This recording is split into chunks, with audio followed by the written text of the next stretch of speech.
Bienvenue à bord du vaisseau Hypersensas. Bon alors, on en est où du recrutement des nouveaux chroniqueurs et chroniqueuses là ? Bah, on a récupéré Tcherno, là. Ouais, et puis Non. non. Laissez-moi sortir ! T'as les clés? Non, mais tout va bien, non. Vous me dites pas que vous l'avez enfermé depuis la 226 là ? Non, mais attends, s'il te plaît, on est quand même pas des sauvages. Tu as récupéré les comics pour l'Anoria?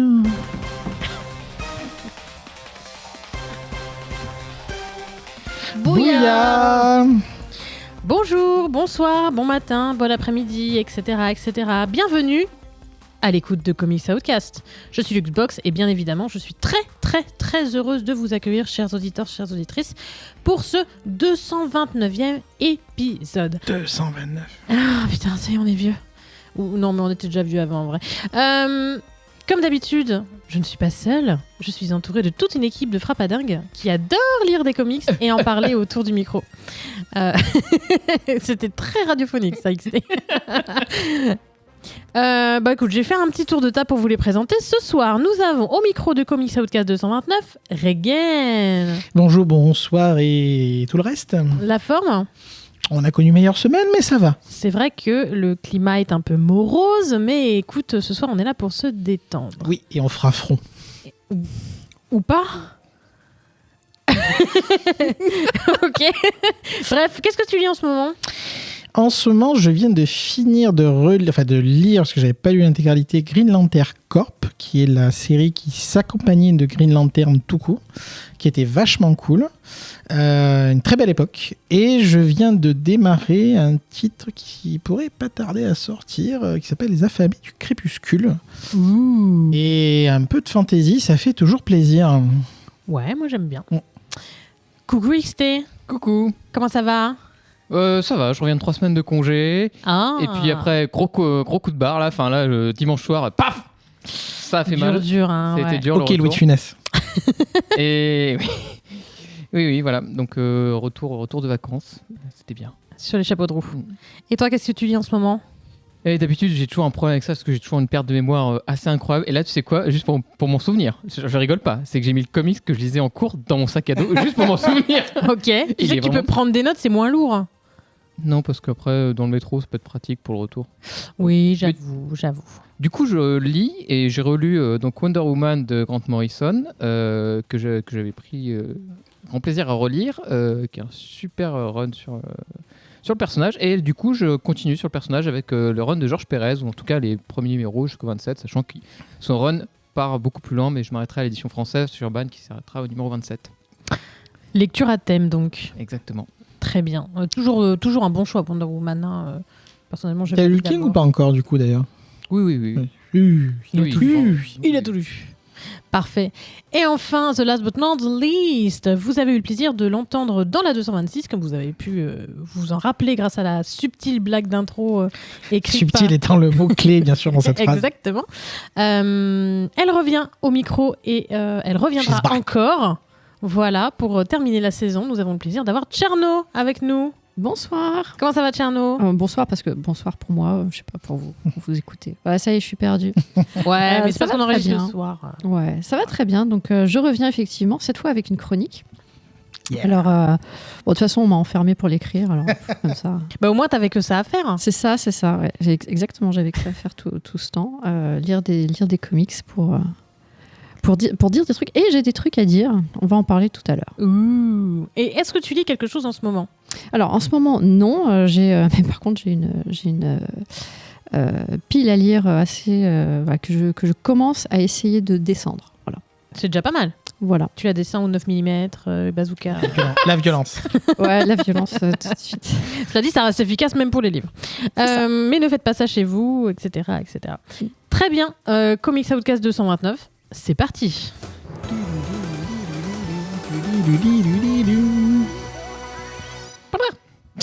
C'était quoi ça ? Ça aussi, c'est radiophonique. Oh, Cette fièvre, hein, une saison complète avec Ok, cette ça fièvre. fait 7 minutes 30. C'est... j'en ai déjà marre. Non, je rigole. Première partie de l'émission, chers auditeurs, chères auditrices, les reviews. Donc, je répète le concept. Chaque chroniqueur, chroniqueuse choisit un titre. On en lit les 3 premiers chapitres / issues si vous êtes anglophone. On les lit, on en parle, on donne notre avis et on va commencer par Tcherno. Et là, je suis obligée, excusez-moi, parce que j'aime le karaoké, mais un cavalier qui surgit hors de la nuit. J'ai oublié les paroles, mais il y a un garrot.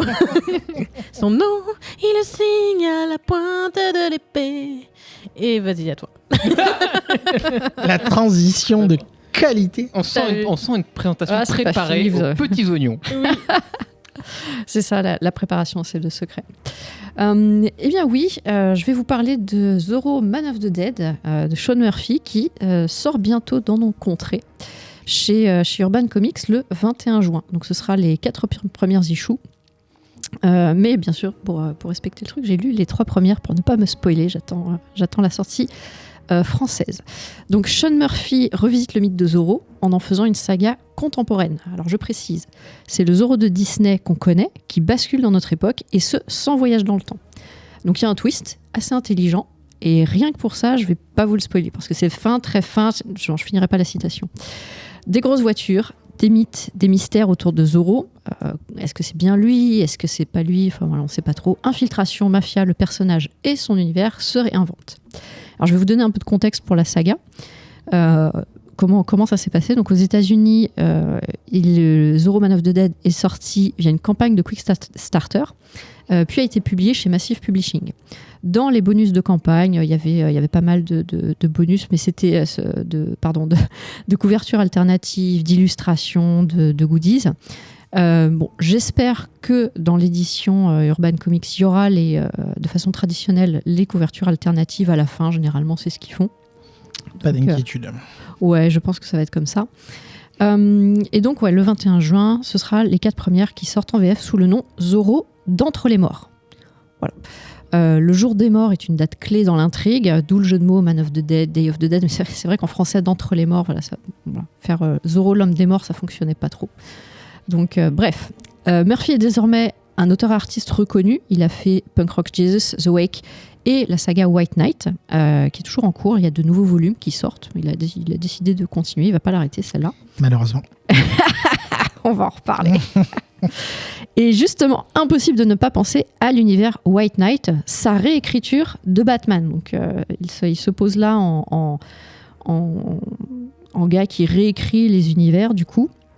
Alors, pour situer encore, déjà, c'est pas trop connu alors qu'il s'en est jamais caché, mais Bob Kane a créé Batman en s'inspirant de Zorro. Voilà, vous avez un riche mondain superficiel qui se change en défenseur du peuple la nuit. Il a son valet qui fait tout le taf, qui fait une grosse partie du taf, on va pas se mentir, et son incontournable monture qui dort à la cave. Voilà, le parallèle est fait et c'est important de le préciser. Et le cinéma. Et le cinéma. Quand les parents de Bruce Wayne quittent le cinéma de leur destin tragique, c'était pour voir Zorro. Exactement. Bah, j'apprends un truc. Moi, en même temps, j'aime pas Batman, donc j'y connais rien. Donc, il y a quand même un lien déjà entre les deux. Dans White Knight, Sean Murphy amène l'intrigue par des remises en question de la santé mentale et des histoires de famille sur les origines de Gotham. Et pourquoi je le précise? Parce que c'est important, puisque dans ce matériel, il y a des passages aux origines de Gotham où vraiment, c'est des histoires de KPDP. De la famille Wayne, etc. Et quand j'ai lu les cases de Zorro, j'étais vraiment dans Curse of the White Knight, c'est magnifique, mais je retrouvais le truc. Donc, Batman, c'est un Zorro contemporain. Murphy s'approprie Batman avec White Knight. Il s'approprie Zorro avec Man of the Dead, en lui collant des sidekicks, une mascotte, des grosses caisses, etc. La boucle est bouclée. Le type est cohérent dans son univers. Il se dit, autant prendre tout le package. Sur le trait, je vais vous parler ensuite de l'histoire. Moi, je suis très fan de son trait qui sait être détaillé quand il faut, ou impressionniste, je sais pas trop comment on peut le dire, sur des scènes qui sont de loin. C'est-à-dire qu'il va mettre juste le nécessaire de détail pour comprendre. Autant de près, il va mettre énormément de détails. De loin, ça reste très juste. Et c'est cette quantité, moi, ça m'impressionne. Je dessine un petit peu, donc ça m'impressionne quand il fait ça comme ça. Dans Zorro, c'est beau, tout pareil. Là, on est sur du Sean Murphy classique. Tout ceci dit, maintenant, je vais vous donner le pitch et les détails croustillants et vous parler de l'histoire. Donc, ça se passe dans la ville mexicaine de La Vega. Tout le monde honore la mémoire de Zorro, qui aurait lui-même, alors c'est un mythe, des gens y croient ou pas, signer le porche de l'église avec son célèbre Z. Donc on voit sur une case, vous avez le Z gravé dans le bois, et on dit que c'est Zorro qui l'a fait il y a 180 ans. Himself. Les cartels n'apprécient pas, les cartels de la drogue, voilà. Ils n'aiment pas les célébrations, le jour de la fête des morts en plus, parce que c'est un symbole d'espoir pour le peuple, et surtout de révolution. Donc il faut régulièrement aller rappeler au peuple qui commande, et comme souvent dans ce genre de manifestations pacifiques, les fauteurs de troubles s'en mêlent, et ils finissent par assassiner un acteur qui incarnait Zorro lors d'un spectacle. Ça, c'était les premières pages. 20 ans plus tard, les 2 jeunes enfants de l'acteur, Rosa et Diego, qui s'étaient perdus dans la foule et perdus de vue depuis ce jour, finissent par se retrouver. Et donc, ils se retrouvent et très normalement, ils veulent venger leur père. C'est un petit peu rapide, mais pourquoi pas. Et c'est là que... Le comic, c'est rapide aussi. Hein. Oui. Ouais. Et c'est là que Zorro est arrivé. Excellent. J'ai la ref. Où il fait son grand retour pour le 200e anniversaire. Parce que c'est 20 ans après, c'était il y a 180 ans. Bon, je vous fais le calcul. Donc, cette fois, c'est l'anniversaire des 200 ans où le Zorro aurait signé d'un Z l'église. Donc, il arrive avec son attirail, son chapeau, son épée, son fouet, son vocabulaire d'il y a 200 ans et son sourire de Guy Williams. Donc, c'était l'acteur de la série Disney. Il est de retour pour aider le peuple à affronter les cartels et faire justice. Alors je mets entre guillemets parce que faire justice, généralement, c'est associé à la vengeance. Voilà. À propos de justice, on se demande mais que fait la police ? Eh bien, elle est présente, mais pas très utile. Bon, c'est souvent le cas avec le thème des vigilantes où justement la police veut faire son travail, mais en suivant les règles. Donc, est un peu face à des situations exceptionnelles, ils sont un peu les mains liées. Et donc, c'est là que le vigilant arrive, il ne suit pas les règles et il peut faire les choses un peu autrement. Mais c'est aussi, il revient surtout en tant que message d'espoir, puisque des gens doutent, ils se disent mais c'est le vrai Zorro, c'est pas le vrai Zorro, on sait pas. Donc le peuple doit faire le taf pour se libérer, mais au moins cette fois il y a Zorro qui les inspire. Bon, ils sont vraiment au bout du rouleau parce que pour suivre le premier encapé venu, sorti des légendes, mais bon, n'est-ce pas là la véritable foi, mes amis ? Quant aux 2 enfants qui ont grandi séparément, donc Rosa a grandi dans les cartels justement, c'est indiqué au début, et elle devra choisir son camp, ses loyautés envers les groupes et les individus, orienter sa boussole morale. Diego, lui, il a grandi dans une belle demeure, dans un jardin, il parle aux animaux. En gros, c'est une princesse Disney, le gars. Non, mais vraiment, il y a une scène comme ça où il est dans un jardin, il a des animaux autour de lui. Bien vu, effectivement. Et le frère et la sœur se retrouvent donc au milieu de l'action. Ils vont devoir apprendre à se connaître et donc faire justice. Je dois absolument vous parler de la mascotte. Je ne sais pas d'où elle sort. C'est très surprenant, mais Zorro est accompagné d'un Pokémon. Alors, c'est pas le vrai Pokémon des jeux Nintendo, hein, mais il est affublé d'un renard super intelligent. Alors, c'est l'équivalent du Tornado dans la série, qui était son cheval, qui quand même était plutôt malin, arrivait à anticiper où il était, etc. Là, c'est un renard plus, mais il a un pelage bizarre. Et même dans le dessin, je trouve qu'il jure avec le reste. J'ai pas compris. Est-ce qu'il a perdu un pari ou quoi ? Il est très joli, mais ça m'a fait bizarre de le voir dessiné comme ça, avec un pelage très, très atypique. Je me dis, ok, il a un Pokémon, très bien, ça marche. Donc on peut se dire voilà, que c'est l'équivalent de Tornado. Et puis bon, Zorro, ça veut dire renard. Bon, je pense que tout le monde aura compris. S'il y a des gens qui n'avaient pas compris, je le dis quand même. Clin d'œil. Clin d'œil. D'autres personnages, plus ou moins charismatiques évidemment. Il y a le méchant très très méchant, El Rojo, le rouge, qu'on sent être le premier méchant affronté, celui qui fait sortir le renard de sa tanière, parce qu'il en faut bien un. Pour y retourner ensuite, on verra bien. Les gens du peuple ont un leader également. Alors, je vous dirai pas son nom parce que là aussi, ça serait spoilé. Il y a des twists. Il a tout le matos pour faire la révolution, mais il a jamais réussi à motiver les gens. Il lui manquait un symbole. Et c'est là que Zorro est arrivé. Pardon, fallait que je la refasse. Donc voilà, Sean Murphy utilise un truc qu'il sait bien faire. Écrire des personnages non manichéens, à la fois haut en couleur, mais toujours dans la zone grise. Motivés et influencés par le monde, par leurs désirs, leurs traumas, leur volonté de bien faire, à interroger leur boussole morale. C'est un peu comme son trait. L'écriture est précise et en justesse. Donc je vous recommande chaudement ce Zorro Man of the Dead, et encore plus si, comme moi, vous êtes écorché les yeux devant la série en noir et blanc, parce que là j'ai revu, c'était moche quand même, mais ça passait bien à l'époque. C'est le cas, semble-t-il, de Sean Murphy, qui rend un chouette bel hommage avec des refs, avec du peps. C'est comme Cyril Lignac qui revisite les lasagnes avec plus de croquants et de gourmands. Ça surprend, on ne sait pas pourquoi, mais en fait ça marche bien et c'est plutôt bon. Voilà. Il y a du croquant dans les lasagnes. Écoute, chez Cyril Lignac, il met du croquant et du gourmand Peut-être partout. les os, Je sais les os. pas. Peut-être les os, ouais. Ah, j'ai laissé des os. Les os, pas des os. C'était bon ça. Et donc voilà, Zorro Man of the Dead, ça sort le 21 juin chez Urban Comics. Pour la fête de la musique, aucun rapport. XT, tu avais l'air fortement pas d'accord. Ah ouais. C'est-à-dire que moi, concrètement, je détestais ce truc-là.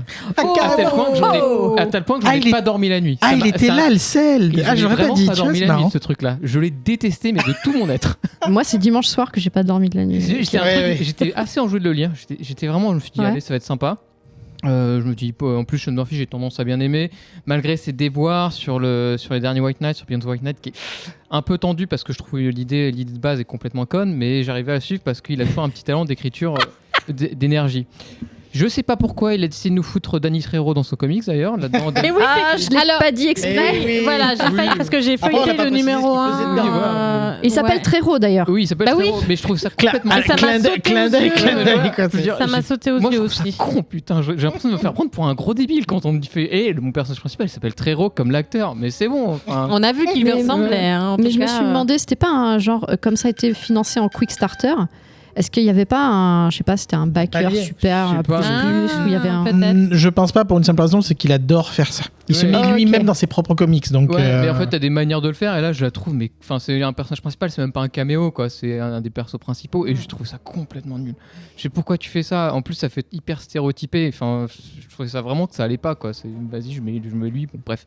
Premier truc, bon, à la limite, au début, c'est pas spécialement énervé pour ça, mais c'est juste que ça m'a rajouté dans la couche, en fait. Maintenant, là, les concepts Zorro, mais pas Zorro, ok, bon, très bien. Enfin, pourquoi pas faire un concept comme ça, mais en fait, je trouve que ça tue complètement la promesse de départ, parce que le personnage n'est pas du tout Zorro, c'est juste vraiment un mec qui met un costume et il repart sur... il réécrit ce qu'il a déjà écrit, en fait. Malheureusement, Sean Murphy, il n'y a aucune nouveauté là-dedans, et ça m'ennuie beaucoup, parce qu'il n'y en avait pas trop déjà dans Beyond the White Knight, et là, il n'y en a pas non plus. Et quand il en avait dans The White Knight, c'était des mauvaises idées, mais il avait toujours son talent d'écriture. Et ce qui m'emmerde là-dedans, c'est qu'en fait, il fait pas une histoire de Zorro. Non, pas du tout. Il en a rien à branler. Sean Murphy, j'ai envie de faire du Sean Murphy. C'est-à-dire qu'il veut mettre des grosses bagnoles, il veut que ça se batte sur des courses-poursuites, et ça se passe et faire ça sur des enjeux mafia, juste pour faire de l'action. Et il dessine très bien l'action. C'est notre Michael Bay du comics. Oui, c'est un peu ça. Mais vraiment, parce qu'en fait, j'ai un peu ce problème avec ça, c'est-à-dire qu'il aime bien faire ça, chouette, très bien. Mais le problème, c'est qu'il fait tout le temps ça. Et le problème là, c'est devenu, pour moi, j'ai l'impression qu'il m'injure en fait. Là, c'est vraiment, j'ai l'impression de me faire insulter quand j'ai lu ce truc-là. Je me suis dit non, mais c'est bon. Il a fait ça, il a torché ça. Vraiment, je suis désolé, mais Ah, il est lance. J'adore. Ça, je vais chercher du sel à la cuisine. Ah, ça faisait. Honnêtement, on a une taux de sel, on le reconnaît assez. Mais c'est pas fou en fait. Ah non, mais c'est ça qui est super cool. C'est Ouais. que je me régale, vas-y. Je suis d'accord aussi en fait. désolé, mais j'en ai encore un peu sous ma. Ah sous ma ben, besace, let's mais- go. Ouais. Mais Vas-y. dis-plus qu'on a. Attends, j'ai Ah. du gros sel dans le placard. On nous fait ce personnage. Alors, en général, quand tu mets un personnage qui soit intéressant, quand un personnage Zorro, tu mets un personnage qui a pas de thune, tu mets un personnage qui doit se battre qui doit se battre, on va dire. Zorro, il a Enfin, pas de qui a la pas de thune, mais Zorro a des elle a de la thunes. thune, mais- Comme mais Batman, hein. Tu mets- Oui. oui, mais ce personnage-là, en fait, il essaie de le misérabiliser, mais il n'y arrive pas. Genre, moi, enfin, il lui donne le truc, c'est le semi-twist du truc, mais on l'apprend dès la fin du premier, je crois. C'est au début du deuxième, c'est que le mec a un problème de personnalité. C'est concrètement, il se prend pour Zorro, quoi. Et ça marche pas. En fait, C'est même Bernardo qui se prend pour Zorro. ouais. Enfin, en fait, Ah ouais? En fait, il parle pas. Ah, il parle pas. Il a un traumatisme. il C'est parle pas un gros twist, hein, c'est dit assez Non, ouais. rapidement et ça Ouais, pas de n'apporte souci. clairement pas En fait, grand De toute façon, chose. je le lirai pas. hein, vu il comment fait c'est quelque parti, chose, il fait quelque chose que d'autres auteurs ont très très bien fait. Je pense à Kurt Busiek qui a fait sur Superman ou Batman. Donc le Superman, j'ai oublié le nom, et Batman avec putain, tu vas me le rappeler, Pardon de Kurt Busiek, de Batman Superman. Avec Jean-Paul Léon. Non, pas Jean-Paul Léon. Merde. Ah, Terrix, moi je suis fatigué. Non, mais non, côté d'ici. Oui, côté d'ici. Ouais. Créature de la nuit et. Identité secrète Non Ouais. Identité. Bon, bref. Ouais. Bref, où il prend les personnages, il les met dans le contexte de la vie réelle. C'est ça.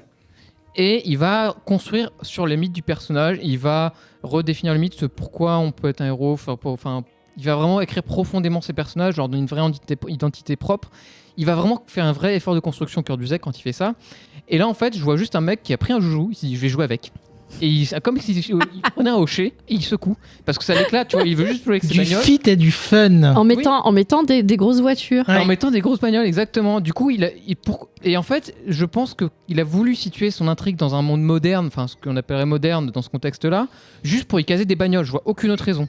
Parce qu'il n'y a aucune raison que ce soit dans le truc. Parce que, tu sais, il faut justifier que le mec sorte une épée face à 4000 flingues. Comment est-ce que tu justifies une bataille où t'as un mec qui a 4000 flingues et le mec sort son épée et il arrive à peu près à s'en sortir par Évidemment, bon, ma suspension d'incrédulité n'a pas marché. Ça a pu marcher. Hein.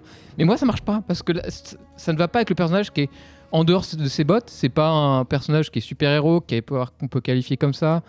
Ou que la diégèse du personnage montre que ça peut être vraiment un mec qui va affronter les balles, non, parce que on n'est pas dans ce contexte-là, on est dans un contexte bien trop réel pour se dire que le mec va affronter des 4000 flingues devant lui. Alors à la fin de la 3e issue, quand même, Ouais. il affronte les balles. Oui, mais même, pour le coup, j'ai eu jusqu'à la fin. Mais bon, si tu veux, cette partie de espèce de Zorro loco, pour moi, ça marche pas, quoi. Zorro loco. Bah oui. Et en fait, le truc, c'est que même le personnage, je le trouve complètement anti-charismatique. Tu le vois sur tes belles planches, et dès que tu vois essayer de communiquer, en fait, tu vois, il dessine bien, mais tu n'as aucun intérêt ce personnage. Tu sens qu'il s'est amusé à le dessiner, il n'y a aucun problème. Le dessin, il n'y a aucun problème. Il le dessine comme il faut, il est bien mis en scène, mais il dégage rien, le personnage. Il dégage rien Il parce n'a pas de que charisme. il n'a pas de charisme parce que tout ce qu'il lui donne comme personnalité, c'est une anti-personnalité. C'est-à-dire qu'en fait, moi, j'ai pitié de ce personnage. Je me dis, bah, c'est qui enfin, il le dessine. En fait, il dessine un personnage en icône qui est un personnage qui a des problèmes psychiques. Ah ouais, c'est ça que je trouvais intéressant, justement, le parallèle avec dans White Knight, comme il fait l'inverse avec le Joker, qui devient saint d'esprit dans le Oui. premier, qui est le premier qui était plutôt pas mal. J'ai pas tout lu, mais je trouvais ça plutôt pas mal. Et là, il fait l'inverse. Pas mal, ouais, clairement. Et moi, c'est au contraire, c'est quelque chose qui m'a touchée. Le fait que justement, alors tu disais oui, si on veut faire un héros, faut qu'il soit pauvre, etc. Alors c'est pas du tout le cas de Zorro. C'est pas ce que je veux dire, Mais par contre, il est pas. Quoi. Dans son identité, quand il est Zorro, c'est impeccable, mais quand il est lui-même, enfin vraiment, comme t'as raison, le gars il passe. Effectivement, c'est Bernardo, tu faisais la blague, il parle pas. Et justement, c'est là où tu te demandes mais comment le personnage il va évoluer avec lui-même et quelle personnalité va prendre le dessus. Moi, ça m'interroge et justement, je trouvais ça pas mal comme idée. Ben moi, alors, l'idée peut être mal, mais je trouve l'exécution très mauvaise. En fait. D'accord. C'est vraiment, et pour le coup, c'est que j'ai lu jusqu'au bout, et c'est fait par-dessus la jambe. Vraiment, ça fait complètement par-dessus la jambe. C'est-à-dire qu'il y a des idées, en fait, ça n'empêche pas Sean Murphy d'avoir des idées, et il en a des bonnes en général. C'est pas ça mon problème. Mon problème, c'est ce qu'il en fait. Ah, c'est l'exécution. Et c'est l'exécution, et c'est-dire que je sens vraiment que le mec, ce type, ça se dit, je veux m'amuser à dessiner, à faire des trucs. Vraiment comme un. C'est-à-dire qu'il n'y a pas de construction de récit, je trouve, dans son idée. Il y a une construction de. Je sais comme ce qui va être à la fin, mais juste. Et entre les deux, je veux juste que ça se bagarre, que ça se machin. Mais je trouve pas qu'il y a de vraie construction de personnage. Le personnage féminin que je trouve qui devrait être super intéressant, il est un peu balayé sur la fin, quoi. C'est-à-dire que le personnage, tu dis le premier numéro, tu vas dire ah ouais, ça va être un super personnage. Et puis après, pas tant que ça en fait, parce qu'en fait, en 4 numéros, t'as pas le temps d'en faire quelque chose de vraiment intéressant. Et il se rabat sur son personnage de Zorro après. Et ça le détruit un peu. Donc je suis hyper salé parce que en fait, si ça n'avait pas été Murphy qui l'aurait écrit, mais ça ne peut pas ne pas être Murphy qui l'a écrit vu comment c'est fait, j'aurais été beaucoup plus indulgent. Ce qui m'ennuie, c'est que c'est Murphy, c'est que c'est un mec qui a une réputation très bonne et il a raison parce qu'il a écrit de très bonnes choses. Mais je trouve que là, c'était pas à la hauteur pour toi. C'est pas à la hauteur. C'est juste que pour moi, j'ai l'impression de me faire chier dessus par sa part. Quoi. le mec, c'est comme le mec qui te fait une signature. C'est pas un pigeon non plus. Hein. C'est ça. Et j'ai l'impression d'avoir une tu sais que le mec qui te fait une dédicace, il te fait un trait, quoi. Bah, Bruce Timm, il dédicace Beat. Bah oui, voilà. Je sais pas si on a le droit de dire confirme. Bon, désolé, j'ai pris un peu de temps, mais je t'en prie, Regan. Ah non, parce mais que là, c'était passionnant. C'est Roland Garros, on est à 40A, au centre. Regan, à toi jouer. Ça fait une sacrée responsabilité. J'ai pas passé un mauvais moment, premier point. C'est toujours aussi beau, bien sûr, il sait dessiner, il nous le fait savoir, entre guillemets. Petite anecdote d'ailleurs, les planches originales étaient exposées dans la galerie 9e art le mois dernier, on y était allé, et j'ai pu voir ça de près, donc c'était très très cool, c'est de très, très beaux objets, clairement. Et il y aura une édition spéciale chez Pulps, où il n'y aura que les planches, un peu une sorte d'artiste édition à la française, sans les textes, vraiment les planches originales. La version Bernardo. La version Bernardo, effectivement. Ouais. Avec un format spécial Un format un petit peu plus grand et un dos toilé. Donc ouais, ça va être très très cool. Ça va sortir à peu près dans les mêmes périodes. Premier point, donc ça a été un peu sous-entendu, mais je sais pas si c'était dit, mais déjà c'est une mini-série. Ouais. Je l'ai pas dit, c'est vrai. Ouais, et du coup, c'est en 4 et basta. 5, 4, Ouais, 4 et basta. En fait, le problème que j'ai, et je comprends du coup un peu le sel de XT, c'est que Zoro est un MacGuffin. Il ne sert pas franchement à grand chose dans le récit, et pas grand chose des personnages ne servent à grand chose dans le récit d'ailleurs. Est-ce que tu peux définir un MacGuffin pour les Bien personnes sûr, qui ne savent l'idée pas est ce de que faire avancer l'histoire sans trop chercher d'explication, en ayant un prétexte pour faire avancer. Donc par exemple, un MacGuffin, ça peut être un objet mystérieux que tout le monde pourchasse, par exemple. Le En tout cas, Tesseract dans Avengers. typiquement, ou qu'est-ce qu'on a comme MacGuffin célèbre, la patte de lapin chez il y a Mission Impossible. Mission Impossible 3, Tout à qu'on fait. déteste tous, j'espère. Donc voilà, donc c'est surtout un prétexte pour faire avancer, et il se passe pas grand chose quand même globalement, pas mal de bagarres, après c'est pas forcément une mauvaise chose dans l'absolu. Un des éléments qui m'a gêné, là aussi je vois un peu ce que veut dire XT, c'est que en tant que très bon dessinateur, il sait qu'il peut faire de magnifiques pages, et il va, c'est l'impression que ça donne en tout cas, jusqu'à tordre le récit pour pouvoir faire des pages de poseur. C'est exactement ça. Hein. Ouais, c'est-à-dire d'avoir des pleines pages ou des moments, tu vois, marquants avec le personnage qui apparaît. Donc, il n'y a pas de souci avec ça. Je veux dire, c'est dans l'histoire des comics, hein, les splash pages, etc. Mais là, on a l'impression que c'est un peu forcé, que ça vient pas forcément tout le temps naturellement, qui va jusqu'à mettre un peu le curseur un peu au-dessus. Après, ça marche, hein, clairement, ça marche. Il y a des planches vraiment qui sont vraiment très, très, très, très belles. Donc voilà, on passe pas un bon moment. Ça raconte, je trouve, quand même pas grand-chose. J'ai bien aimé une interaction, alors sans la spoiler, qui fait un peu référence à Hook au niveau du personnage, au niveau de ce qu'il est, ce qu'il pense être. Donc le film de Spielberg, hein, Le pas, film de Spielberg, tout à fait. pas Sachant le que- bibliothécaire, Non. un chimpanzé. Ouk. Selon que si vous aimez Hook ou si vous l'aimez pas, Alors, ça vous- aussi, ça divise. Ouais, Bah ça, ouais, pour ça le coup, divise. ça permet de séparer le bon gré de l'ivraie, j'ai envie de dire. Donc oui, ça restera clairement pas dans les mémoires comme un travail marquant. Il a clairement un peu en mode je refais du White Knight ou une ambiance White Knight. Il y a d'ailleurs... Oui, clairement. Et d'ailleurs, pareil, sans vous dire pourquoi, comment, mais il a même mis Bruce Wayne dans le comics, version White Knight, Oui, tout à fait, littéralement.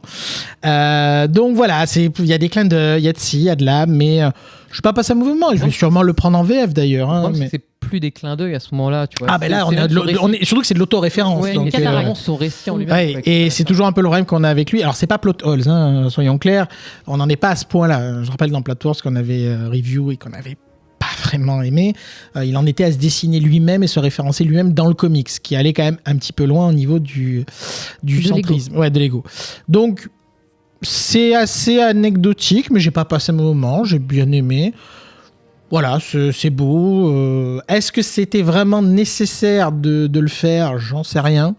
Mais écoutez, ça va. Voilà, je vais pas cracher dans la soupe, mais clairement, ça m'a pas apporté grand-chose dans l'absolu. Après, quitte à choisir entre ça et regarder Jean Dujardin dans une série, je vous laisse deviner qu'est-ce qu'il faut faire comme choix. Ouh là là. Par contre, j'ai rebondi sur un truc que tu voulais dire un truc. Oui, mais vas-y, parce que ce sera pour conclure. En fait, tu disais oui, c'est une mini-série, etc. C'est Sean Murphy. White Knight, au début, c'était un peu présenté comme ça aussi. Il a fait une suite, puis finalement, bon, on va rempiler, puis on va rempiler, puis Ouais. on va rempiler. En fait, il y a 8 numéros. Il y avait 8 numéros, c'est le double quand même. Ouais, ben Là, Mais tu vois, même en moi, je termes me de... dis, en Zoro, termes- il y a moyen qu'il le continue parce que là, il a laissé sur la fin, en fait. Il laisse les gens sur la Ah, fin. mais je trouve qu'il n'y a pas tant de Il se passe pas matière assez de choses. que ça, quand même, tu vois, à exploiter, Non, à part un méchant inconnu. Et Mais puis, je quand trouve ça se qu'il y a finit moins de aussi. matière que dans l'univers de White Knight. Bah, White Knight, il a quand même filé la métaphore. Oui, mais À ça a la été... fin, je crois que c'est dans le premier volume, à la fin, bah, il tue tous les méchants. Je me dis, mais qu'est-ce qu'il va raconter encore ? Il arrive à faire plein d'autres volumes. Mais derrière. justement, et ce n'est qu'un avis, mais c'est justement un des problèmes. C'est-à-dire que tu as une bonne idée, tu l'exploites jusqu'au bout, tu arrives à en tirer une deuxième setup qui fonctionne, le Curse of the White Knight, sauf qu'au lieu de t'arrêter, tu remets le couvert. Bah, c'est la discussion qu'on a Et des voilà. fois où Et est-ce le qu'il aurait problème, dû c'est que- arrêter. et voilà. Et le continuer, derrière, etc. c'est que il aurait tu- pu en mettre le couvert jusqu'après et c'est parti sur une idée complètement nulle. En fait, Non, le mais- problème, c'est qu'il y a une. Alors, on va pas faire la review de White Knight là, mais le problème que moi j'ai eu, on en a déjà parlé, c'est que il en arrive à travailler son propre setup. Et ça, forcément, c'est qu'il aurait dû t'arrêter avant. le setup White Knight est trahi au 3e et il essaye de refaire différemment pour essayer de retrouver des éléments et c'est le problème. Donc c'est pour ça que Zoro c'était fort sympathique. Je pense que ça ira bien one shot pour moi. Je vois pas tant de matière que ça pour faire autre chose, même s'il y a toujours possibilité de faire autre chose. Et écoutez, au moins vous passerez un moment fort agréable visuellement de mon côté. Après, on verra. On peut ouvrir les paris. Je me dis, il va faire au moins un autre. Il va au moins continuer le truc. À voir. Peut-être pas 3 volumes, mais je pense que. Rapidement, pour conclure sur ce titre et qu'on passe aux autres, vous avez énormément parlé de White Knight. Est-ce qu'on peut apprécier une œuvre comme Zoro sans avoir vu White Knight et sans connaître Sean Murphy? Complètement. Complètement. Oui. C'est peut-être même plus un prérequis. Peut-être qu'on pourrait plus l'apprécier si on a moins d'attente. Bah, ça t'évite d'avoir l'impression de lire, d'avoir un peu le côté redite, oui. Donc c'est toujours mieux de lire de fraîche. C'est comme voir les 7 mercenaires et ensuite tu regardes les 7 samouraïs. J'avoue. Mais les deux sont très bien. Vaut mieux lire la White Knight quand même, qui est beaucoup plus intéressant et beaucoup plus riche dans ses constructions. Beaucoup développé. Ok, on la review White Knight? Certainement. Je pense que oui, ou peut-être Curse, mais je pense que oui. Ok, bah sinon on fera peut-être un petit focus dessus à l'occasion. À l'occasion. Super. Merci Tcherno pour cette chronique. Félicitations. Merci. Oui, ça s'est très bien passé, c'est super. Bah, vous Désolé, m'avez enfermé assez longtemps pour que je la fasse. Ah, comme quoi hein, l'enfermement ça marche. J'allais sortir une blague affreuse. Je me retiens. Ce serait pas ta première ce soir. Oui, mais elle était hors antenne. Off. Je vais passer la parole à XP qui... Et là, je n'ai pas de chanson. Ah, Donc, débrouille-toi. maintenant que tu m'as appelé XP... J'allais dire Je t'ai dit Windows XP. bonjour. Je n'ai toujours pas compris comment tu t'appelles en fait. XT. Depuis le début de la XT Fat. Ok. J'ai jamais compris le Fat, perso. Fate, c'est plutôt Fate Ah, d'ailleurs. c'est Fate. Mais oui, mais Ah ouais. Et puis moi non plus, Fate, je c'est Ça comprends s'écrit pas comme ça, mais... Ouais. Oui, ça s'écrit pas comme le destin, quoi. Bah pourquoi pas. Oui, mais ça Pourquoi s'écrit, enfin, ça se prononce comme ça. Mais je crois que c'était un truc de Weeb. Non, pas du tout, même pas. Oh, Ça aurait même pu, pas. hein, mais même Ça pas. aurait pu, mais... Non, non. Enfin bref, Masterpiece. Oui.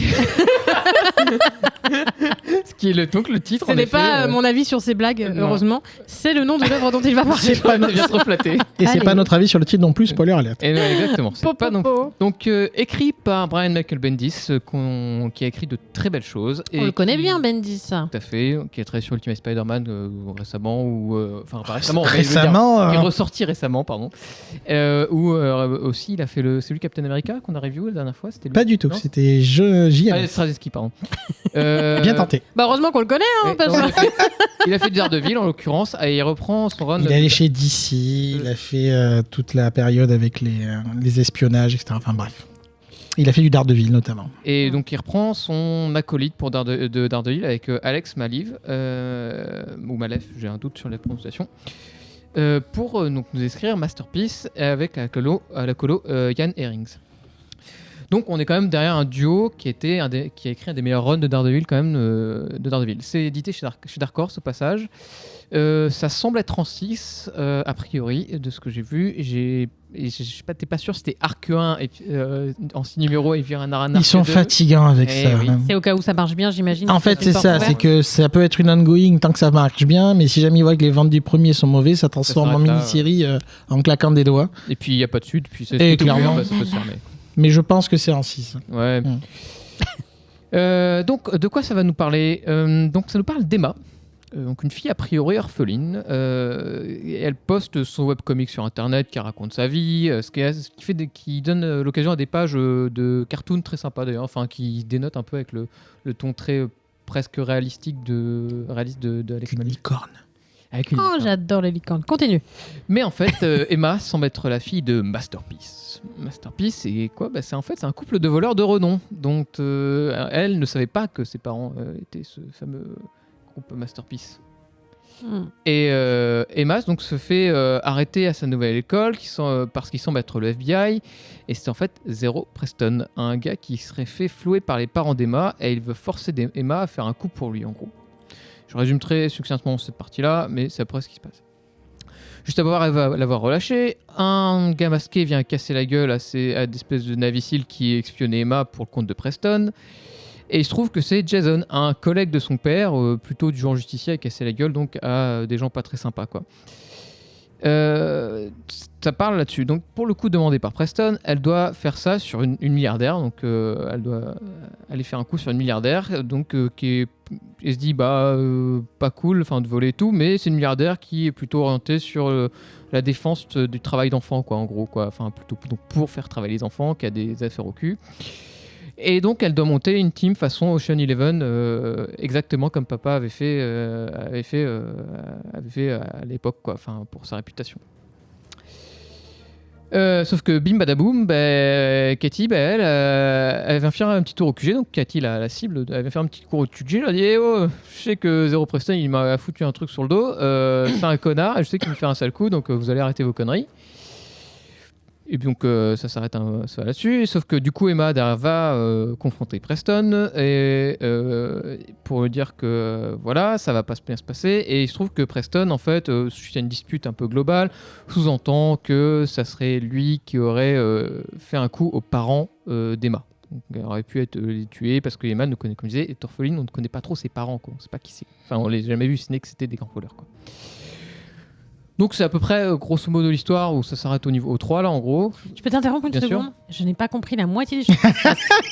Ah bon. Ah. Tellement c'est des machins qui se passent à truc et tout machin. Concrètement, c'est juste une histoire de Ocean Eleven. C'est Ocean Eleven, ok. C'est juste une jeune fille qui se retrouve avec des parents voleurs et ces parents voleurs qui ont fait un coup à un bad guy. Ce bad guy veut se venger, se venge sur la fille. Ok. Là c'est vachement plus clair. Ah, en quelques mots. Ok, merci. Et donc du coup en montant toute une équipe pour essayer de monter le coup. Donc en fait ça se passe après là-dessus, c'est plein de fils et de retournements, plein de fils qui se développent un peu en parallèle, genre enfin plein d'intrigues en fait mais qui se rejoignent toutes. Enfin, justement c'est pour ça que c'est un peu genre t'as l'intrigue en effet on sait pas trop qui sont ses parents, on les a jamais vus, mais est-ce qu'ils sont en vie ou pas, on sait pas trop. Est-ce que c'est vraiment Zero Preston qui les a tués ou pas, c'est ce qu'il sous-entend, mais on sait pas trop. Elle se retrouve un peu là rapidement dans cette histoire à devoir réunir une équipe pour voler quelqu'un qu'elle connaît ni Neve ni Adam et monter une équipe avec des gens qu'elle connaît pas trop, sinon avec ses 4 copains, enfin 4 copains qu'elle connaît un peu ou ses meilleurs amis pour essayer de trouver comment faire. Bref, c'est vraiment Ocean Eleven, mais sans la qualité de développement de personnages d'Ocean Eleven. Ah. C'est-à-dire que ça va beaucoup trop vite pour son propre bien. C'est pas une mauvaise idée au global, c'est plutôt un récit qui a une bonne idée. C'est un petit côté récit d'espionnage assez divertissant, avec un méchant très méchant et des gentils moyens gentils. C'est en fait, tu vois en fait d'ailleurs que ça fait vraiment du Ocean Eleven parce que t'as vraiment par page, t'as des pages où ils te mettent the good, the leader, c'est papa, the gadgets, tel personnage, le personnage qui fait les muscles, tel personnage, etc. T'as des pages comme ça qui te font une espèce de trombinoscope pour t'expliquer qui fait quoi dans l'équipe, quoi. Donc c'est vraiment mis en scène de cette manière-là. Et l'idée est plutôt chouette, je trouve, et j'aime beaucoup Ocean Eleven. Mais le problème là vraiment, c'est que c'est vraiment une exécution beaucoup trop rapide. On n'a pas le temps de se faire aux personnages. Les personnages ont sont beaucoup trop fonctions. C'est-à-dire que c'est vraiment Ocean Eleven, mais très fonctionnel. Et du coup, j'arrive pas à voir la dynamique entre eux qui se crée assez bien. Donc, pour moi, c'est ce qui du coup, en fait, on sent qu'en fait, ça trahit un peu le plaisir de jouer avec un scénario plus que de jouer avec et de son histoire, plus que de jouer avec ses personnages et de construire quelque chose autour d'eux. Et du coup, on a juste l'impression de voir quelqu'un qui s'amuse à mettre ses petits pions, genre hey, je monte mon coup. Et l'auteur s'amuse à monter son coup et à mettre les coups de retournement de situation les uns après les autres. Et on sent qu'il s'amuse à faire ça, mais il s'en perd à en oublier ses personnages, quoi. Donc ça, c'est un peu mon problème. Donc voilà, c'est ce que j'en pense de Masterpiece. Sympa, mais sans plus, mais vraiment moyen, quoi. C'est vraiment... Sympa, mais sans plus, mais vraiment moyen. Ce qui est bien, mais pas top. Oui. Ok, donc un grand mouif. Regen, tu faisais la grimace tout à l'heure de façon très radiophonique. Non, juste un petit détail. Masterpiece, c'est le nom de la fille, en fait. Le Masterpiece. C'était pas très intéressant. Pour entrer dans les détails, le problème qu'on a, c'est qu'on a 3 numéros. Il ne s'est rien passé, littéralement. Alors, On a l'habitude, malheureusement, je sais pas si malheureusement avec Bendis qui a tendance à beaucoup se reposer sur ses interactions, on va dire avec les échanges, les dialogues entre les personnages, il est assez fort là-dessus. Et du coup, il a tendance à faire des récits très décompressés. C'est-à-dire que vraiment, il prend son temps, il laisse parler les personnages entre eux, ce qui n'est pas forcément une mauvaise chose. Quand il y a X issues devant toi, pourquoi pas. Sauf que là, on est sur 6 numéros, donc si tu veux vraiment réaliser ton braquage, il va peut-être falloir y aller à un moment donné. Donc si tu mets 4 numéros à amasser une équipe, ça va être un peu compliqué. Donc c'est pas vraiment là où je l'attendais en termes de récit, parce que du coup, clairement, ça prend trop son temps sur certains trucs et pas assez sur d'autres. Le setup est pas clair en plus. D'où tu vas récupérer une fille, même si c'est la fille des braqueurs. Enfin, elle a pas de compétences. Ok, elle a un webcomic. Oui, Au moment, ouais. après, on va comprendre. Ok, elle est maligne, mais au moment où elle se fait kidnapper, c'est une fille qui a eu des parents qui étaient malins. Oui, d'accord. enfin même Maline, ça lui tombe sur la gueule aussi, quoi. Voilà, enfin, je sais pas. Pas prédestiné à ça non plus, quoi. C'est pas clair. Et ça va même plus loin que ça, c'est que il y a des échanges qui semblent manquer de logique ou semblent mettre un futur plot twist pour plus tard. Mais c'est que de ça, ouais. Ouais, et tu sens qu'il sous-entend ces gens. Vous inquiétez pas, vous verrez tout à l'heure. Tu vois le truc venir, quoi, c'est ça. Sauf que au bout de 3, non. C'est ça le truc. C'est que sans révéler, à un moment donné, elle va se confronter à Preston, et au moment où elle va se confronter, elle fait genre Eureka, et elle y va. Tu dis elle a dû comprendre un truc. Et en fait, ce qu'elle a compris, c'est que le mec aurait tué ses parents. Voilà, mais le mec dit peut-être. Ok, enfin. Pour vous dire, et c'est pas un spoil que je ne l'ai pas lu, donc je le redis, ce n'est pas un spoil, si c'est ça, j'en suis désolé. Je pensais qu'à un moment donné, on allait dire, vous voyez les deux personnages qui interagissent, le Preston et la femme qui veut faire tuer, et bien en fait, c'est ses parents depuis le début. Ils jouent un jeu. Tu vois, un plot twist de ce goût-là. Sauf qu'au bout de 3, c'est pour l'instant qu'un braquage avec personne, des personnages random récupérés à la va-vite qu'on n'a pas le temps de développer, du coup d'ailleurs. C'est pas clair, vraiment, c'est pas clair. Graphiquement, par contre, j'aime bien. Une petite ambiance Brubaker-Phillips, forcément, dans cette ambiance un peu... pas trop Phillips, non, pas du tout. Mais plus, moi, je trouve qu'il y a un côté sale, très sale au niveau du dessin, très gras. Il y a quelques mises en page intéressantes, d'ailleurs. Il n'y en a pas 50, mais il y en a quelques... plus claires, quoi. Ouais, quelques mises en page. Donc, c'est sympa, visuellement. Vraiment, en 6, je vois pas comment ça peut marcher. Vraiment, je ne vois absolument pas comment ça peut marcher. À moins que, derrière, ça balance... Je te dis arc 1, arc 2, c'est... ou alors le Alpha... Mais moi, c'est pas le chemin que j'en ai lu. Après, si c'est le cas, je parle sur les internets en recherchant. C'est pas ce que j'ai vu. Après, donner un minimum de matière. Enfin, il donne vraiment pas assez de matière. Le fameux mur d'Adrien, il n'est pas vraiment passé... Enfin, on n'a pas assez de matière pour vraiment s'accrocher. Je trouve que c'est pas mauvais, mais ça manque vraiment de cœur, de corps. Donc je suis vraiment mitigé. C'est pas mauvais, hein. Vraiment, c'est pas mauvais, parce que, encore une fois, Bendis sait écrire des personnages, sait écrire des dialogues, il a de la cache-fraise qui marche bien, des échanges où il caractérise des personnages, mais là, justement, il sait pas... il les exploite pas. Ok, tiens, à un moment donné, on voit un personnage qui est un peu en mode redresseur de tort, il a du charisme, tout ce que tu veux, mais... Ouais, mais on n'est pas plus avancé que ça, littéralement, quoi. Donc, ça manque de sens, ça manque de corps. Donc, je vais pas passer un mauvais moment, mais vraiment, à moins que, encore une fois, des fois, on a des bonnes surprises, hein. Vu qu'on s'arrête à 3, des fois, il y a des explosions après. Mais ça ne m'a pas donné les clés pour partir rassuré pour la suite, honnêtement. Donc, vraiment sans plus. Tu la liras la suite ou pas? Alors, si ça soit en français, donc sûrement Delcourt, un truc comme ça, un classico, enfin, c'est pas une annonce, hein, j'en sais rien du tout, mais ça correspond bien à leur line-up, peut-être. Mais vraiment, pour l'instant, pas. Donc dans 6 mois, non, quoi. Alors, ça va beaucoup plus vite maintenant, mais ouais, il faut s'imaginer, je crois que le 6 est annoncé pour août. Ouais, c'est début d'année prochaine, je pense, si ça doit sortir, je pense. Ok. Bah écoute, si c'est bien, on en parlera peut-être dans un croissant à podcast. Exactement. On est déjà au 5 au passage. Donc Oui, c'est le 6 en août, je crois. Ouais. Et toi, Tcherno, qu'en as-tu pensé? Je ne l'ai pas lu. Ah, tu l'as pas lu? Ok, pas de souci, moi non plus. mais ça m'intrigue beaucoup, ce côté, quand je vous entends, plus que Ocean Eleven, je pense à Mission Impossible au tout début, où il y a des retournements de cette constitution d'équipe. Perso, je ne suis pas fan, comme tu le décris, des constitutions d'équipe, où il y a le titre, Genre, ça prend un peu le lecteur pour un idiot. Alors, lui, il fait ça, lui, il fait ça, lui, il fait ça. Ok, bon, c'est le CV des persos. Et effectivement, ces prétextes, c'est un peu ce que tu évoquais aussi, ces prétextes à faire une case avec le perso bien mis en avant et un titre. Mais dans ce cas-là, tu fais une couve. Voilà, c'est pas... donc, je sais pas. Par contre, je suis intriguée quand même. Au moins, la première issue, ça me donne envie de la lire. Mais voilà. Et question subsidiaire. Si votre meilleur ami arrivait demain en vous disant « Je te propose de faire partie de mon équipe pour faire un casse », qu'est-ce que vous lui diriez ? J'ai même pas volé une sucette, alors faire un casse, non. Ok, Si c'est pour voler les bonbons du marchand de journaux, vas-y. ok. Ah, le rebelle. Ouais. Moi, je sais casser des trucs. Mais faire un casse, je sais pas. C'est déjà, ça peut être un skill utile à un casse, J'avoue. éventuellement. Parce qu'il faut, on rappelle, plusieurs skills différents, etc. Très bien. Sur cette question qui n'intéressait personne à part moi, on va pouvoir passer à la dernière review. Et donc, je repasse la parole à Regen.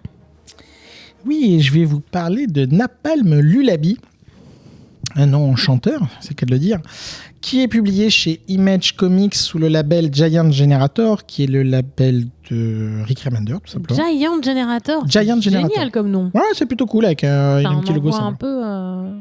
Ça envoie un peu du bois, quoi. Ouais, clairement. Pardon, je t'ai interrompu. Ah, il n'y a pas de souci.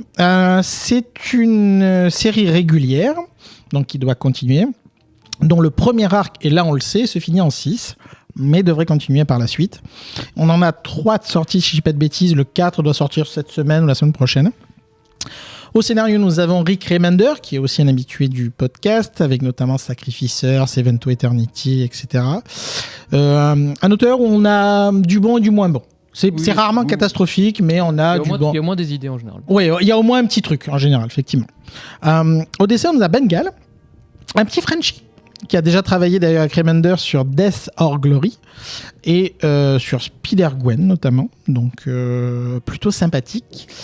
Au lettrage, nous avons Russ Wooten, qu'on a vu notamment sur Monstress ou Deadly Class, qui a aussi travaillé pas mal avec Remender, et au logo design, comme je le répète souvent, qui prend une part de plus en plus importante dans les publications.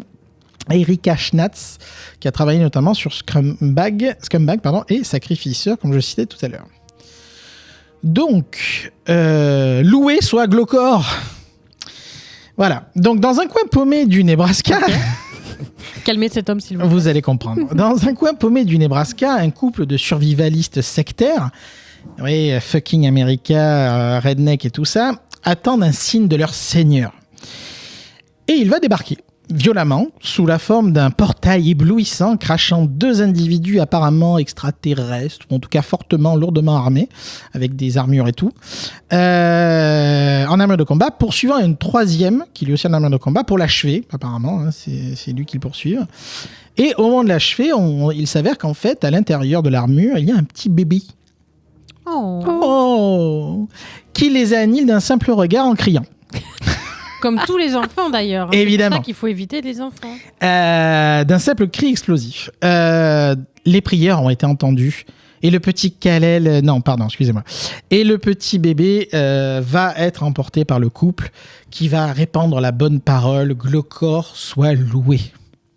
C'est eux qui l'appellent Glocor ? Redson. En fait, Glocor est la secte qu'ils ont avant d'arriver le bébé. Ah, d'accord. On le voit même sur leur truc, genre Love Glocor ou un truc comme ça. Ok. Mais c'est Ok, vraiment c'est récurrent. Imagine Redson, sauf que c'est une secte. Oui, voilà. Il récupère le... Fondu au noir, 50 ans plus tard. Oh, Rien que ça. C'est la merde, pour dire ça comme ça. Ok. Manifestement, les choses ont un peu dérapé. Le monde semble être un gigantesque bidonville à ciel ouvert, sous la coupe d'un fanatisme religieux Glocor. Donc apparemment, ça a bien marché. Ça a buzzé, comme on dit. Promettant le paradis à quelques élus dans ce monde en perdition. C'est dans cette bonne ambiance qu'on retrouve un duo étrange ayant mandaté un mercenaire de bas étage pour récupérer des auréoles. Oui. Donc, vous savez, les trucs qu'on a au-dessus de la tête quand on est un petit ange, dans ce monde-là, il y a apparemment une sorte de prêcheurs, de pèlerins qui ont des sortes d'auréoles qui volent magnétiquement ou je ne sais quoi, et qui est un des signes distinctifs de ces personnes-là. D'ailleurs, le mercenaire ne demandera pas gentiment, bien sûr, désignera tout le monde pour en récupérer quelques-unes. Et pour les ramener donc à ces 2 personnes. Mais en guise de paiement, ils lui refournissent un rêve clé en main. Littéralement. En effet, le mercenaire s'est fait blouser et le duo semble avoir des pouvoirs. Donc Sarah, donc, la femme du duo, semble pouvoir projeter des rêves éveillés ou des illusions dans la tête des personnages sur lesquels ils sont confrontés. Et son frère, lui, semble être un empathe avec un masque un peu à la Naruto, avec un peu des signes de renard, où il semble pouvoir capter, donc les empathes sont des personnes, notamment dans les comics, qui captent les émotions autour d'eux, et il semble aussi pouvoir les manipuler. Un petit peu comme le psychopirate pour ceux qui ont la rêve chez DC. Donc s'ensuit une confrontation, évidemment ça va s'enfuir, course-poursuite et tout ça. Ils finiront quand même par s'échapper avec leur butin d'auréole et on va apprendre dès la fin de la première issue qu'est-ce qu'ils veulent bien foutre de se déguiser en pèlerin. Ils veulent tuer Dieu. Voilà. C'est bien d'avoir de l'ambition. Voilà, en toute sobriété, faisons simple. Tu vois, j'ai même noté ambitieux, vous me direz, point d'interrogation. Voilà. Tu vois Effectivement. Et leur père partage votre avis. S'infiltrer dans le sein des saints en se faisant passer par des pèlerins semble quand même plutôt suicidaire, quand même, parce que là, c'est des forces armées assez élevées. Il va néanmoins se laisser convaincre et les accompagner dans cette aventure. Alors pourquoi eux et pourquoi pas d'autres ? Ça, ce sera à découvrir.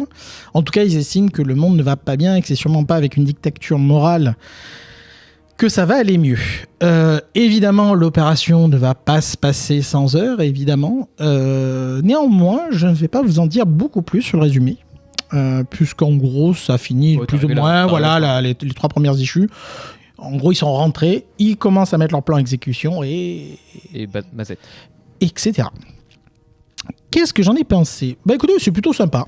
C'est pas le plus grand Remender que j'ai lu, je vais être tout à fait clair tout de suite, mais je trouve qu'après un passage un peu avide sur Remender, on en avait parlé, il y a eu quand même des moments où c'était un petit peu hésitant, c'était un peu sans plus. Je trouve que depuis Sacrificeur notamment, on retrouve un Remender qui reprend ses marques, qui est plus à l'aise aussi sur les trames qu'il écrit, parce que des fois, c'est pas forcément des mauvais récits, mais il se perd un peu en chemin. Notamment, on a eu le problème avec Deadly Class, ou même Low, que j'ai bien aimé. Il y a des vitesses de narration, on va dire, ou des pathing, c'est magnifique comme anglais, de narration où ça caote un petit peu sur le chemin. Mais là, honnêtement, je trouve qu'on passe un... J'ai peur que Sacrifice finisse un peu comme ça. Moi. On verra. Pour l'instant, on n'y est pas encore. Moi, de ce que j'ai lu, en tout cas, moi je trouve ça plutôt cool. Jusqu'au 9 et... Ouais. et bon. Bon. On aura l'occasion peut-être d'en reparler. Donc on est dans un setup dystopique, on retrouve les thématiques qu'il affectionne bien sûr, comme la question du bien commun ou l'obscurantisme. Ça rappelle des choses. Visuellement, c'est plutôt efficace. Le style de Bengal fonctionne bien. Côté colo, ça fait un petit peu numérique pour moi. Oui, ça a toujours été.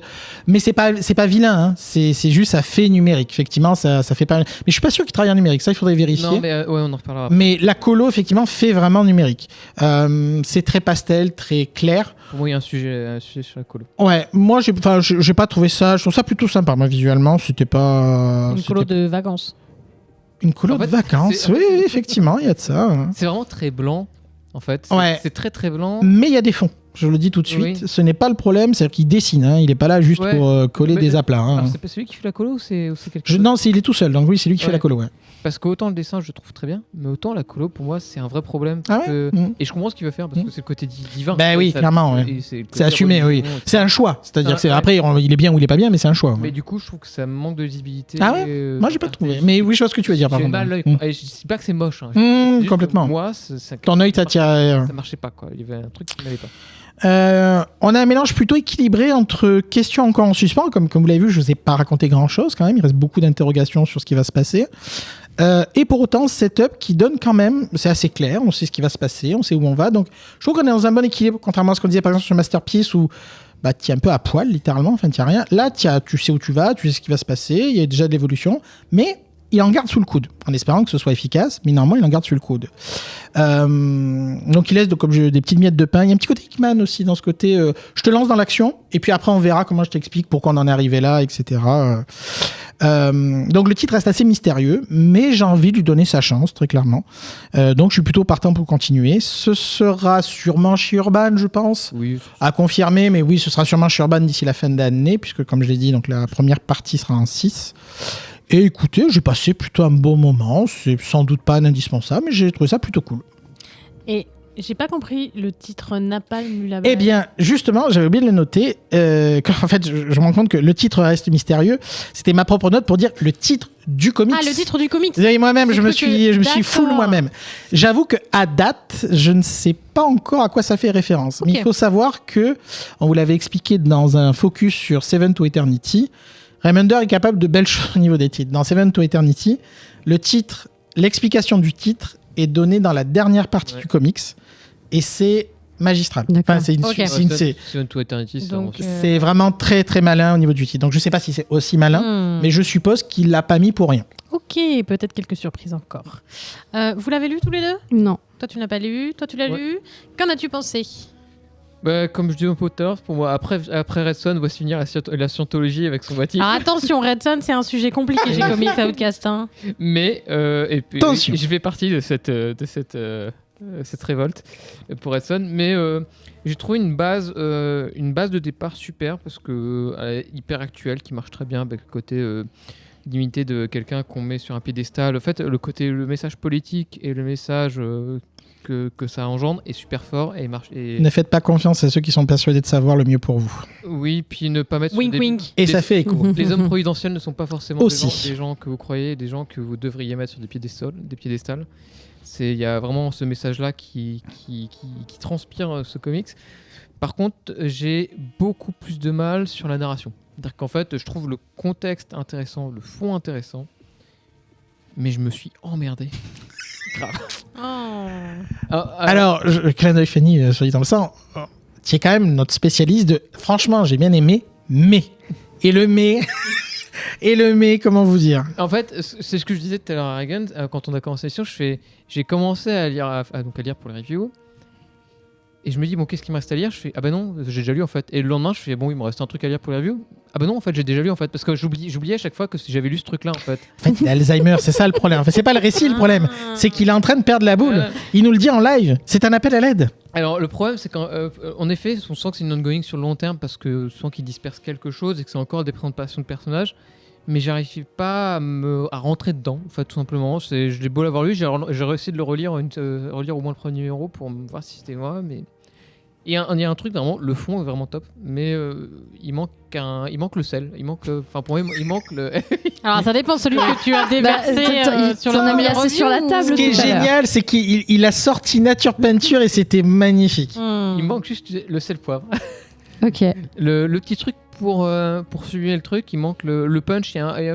Les personnages, ils ont l'air intéressants, et tu sens qu'il en a un peu sur le pédale pour les développer. Mais alors, est-ce que c'est, je sais pas, c'est parce que j'ai l'impression j'ai peut-être trop lu de Remender récemment et du coup j'ai l'impression de relire tout le temps un peu la même chose et du coup je suis beaucoup moins sensible.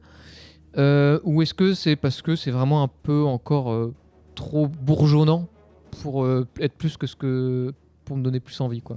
J'ai l'impression de voir un bourgeon, quoi. Est-ce que ça va devenir une fleur? Je sais pas. Mais c'est beau un bourgeon. Pas forcément. C'est une promesse. Oui, mais un bourgeon. Oh, c'est joliment dit. Un bourgeon un peu fané déjà, tu vois. Ah, N'importe quoi. ouais. Mais bon, Ok, donc plutôt un mouif. bah, on verra plus tard. Je suis un peu embêté, quoi. À suivre, à suivre. Ouais, voilà, faire à suivre. Ok. Des choses à rajouter sur ce troisième titre? Non, comme je Eh dis. ben très bien, on va pouvoir enchaîner sur la deuxième partie de l'émission. Tudu. Alors avant d'enchaîner sur la deuxième partie de l'émission, je ne me répète pas du tout, petite pause de réclame évidemment, je vais vous énoncer tous les réseaux sociaux du monde qui existent et sur lesquels Comics Outcast est présent. Cette émission ne doit pas durer 4 heures. Voilà, c'est ce que j'allais dire. Non, c'est une blague. Mais effectivement, si vous voulez suivre nos actualités, bon, là, ça va être l'heure de la pause estivale, donc il va y avoir un petit peu moins d'actualité. Mais, bonne nouvelle, Croissant Outcast continue cet été. Donc, si vous voulez suivre Allez. XP. suivre les émissions, si vous voulez être au courant des nouvelles de Comics Outcast, suivez-nous sur les réseaux sociaux. Donc, on est présent un peu partout. Sur Facebook, le Bouillac Comic Club. Sur Twitter, @ComicsOutcast. Sur Blue Sky, comicsoutcast.social.bluesky.com. Je sais plus. Mais bref, Comics vous avez Showcase, compris. Je crois qu'on est sur Thread aussi. Oui. Ok. Bien évidemment, l'éternel Discord, dont vous avez un lien d'invitation dans toutes les descriptions, dans toutes les bios en fait de nos réseaux sociaux. Et pour la blague, on est sur Kara. On vient de l'apprendre. Je confirme. Alors, on a réservé le Quoi nom. C'est le nouveau réseau social qu'on essaye de promouvoir les artistes. Parce que je vous la fais courte, donc Instagram a commencé à dire on va piquer toutes vos datas pour l'alimenter nos IA. Les artistes ont dit sûrement pas. Et ils ont commencé à chercher où aller. Et donc il y a ce nouveau réseau social qui semble se développer. Et ça s'écrit comment? C'est CARA. ARA. Ok. Genre caramel? Pardon. Oui, ou par le mail, Karamazov, ou mais Clara aucun lien de Chanté. parenté. Ok. Sur ces bonnes paroles, nous allons pouvoir. Oh. Heureusement qu'on monte pas. Hein. Nous allons pouvoir enchaîner sur la deuxième partie de l'émission. Donc, je rappelle le concept de cette deuxième partie. Le focus. Nous lisons. Je dis nous, mais à chaque fois, je lis pas. Nous lisons une œuvre terminée et nous en parlons. Qui se charge de nous faire un petit résumé et une présentation de l'œuvre abordée aujourd'hui? Oh, je vais m'y coller. Allez. Euh, Alors attention, cette œuvre va vous emboucher un coin. C'est pas faux. Fallait que je la fasse. désolé. Évidemment. C'est le plus grand boss de Canardville, évidemment. Hein. Vous le connaissez. Exactement, vous l'avez déjà en tête dès maintenant. Mais oui. Il s'agit de la genèse de Picsou. La jeunesse et pas la genèse. Tout à fait. Quoique, Alors, oui et non, parce que ça va plus loin que... Ah, ouais, ça marche aussi. Oui, ça remarque. métaphorique. En tout cas, officiellement, le titre est bien La jeunesse de Picsou. Ouais. C'est écrit dessus Bon, comme le j'arrête de te porte-salut. couper, vas-y. Non, il n'y a pas de souci. En anglais, The Life and Time of Scrooge McDuck, comme son nom en anglais le donne. Ça a été publié chez Glénat, par chez nous, en 2 très jolis tomes, un peu semi-souples, comme on voit maintenant les intégrales chez Urban d'ailleurs. C'est une maxi-série en 12 sur le premier tome, mais il y a un second tome qui forme un duo pour la jeunesse de Picsou, qui collecte ces épisodes qui ont été publiés avant ou après, aussi par Don Rosa, qui abordent encore une fois la jeunesse, en tout cas le passé du personnage.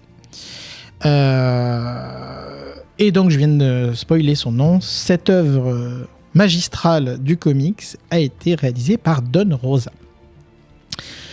Alors, avant de vous parler du résumé du comics, je pense qu'il vous parlait un petit peu des canards. Et oui, parce Bah oui. que je me demande si c'est pas la première fois qu'on aborde un comics de canard dans le comics. Bon, après, en Tu veux disant, parler de moi c'est hein. Ce que j'allais dire, nous on a un canard à table. Oui, Petite c'est vrai. private joke, chers auditeurs, chères auditrices. XT est notre petit canard préféré. Le meilleur. Il est toujours au coin, mais on aime bien.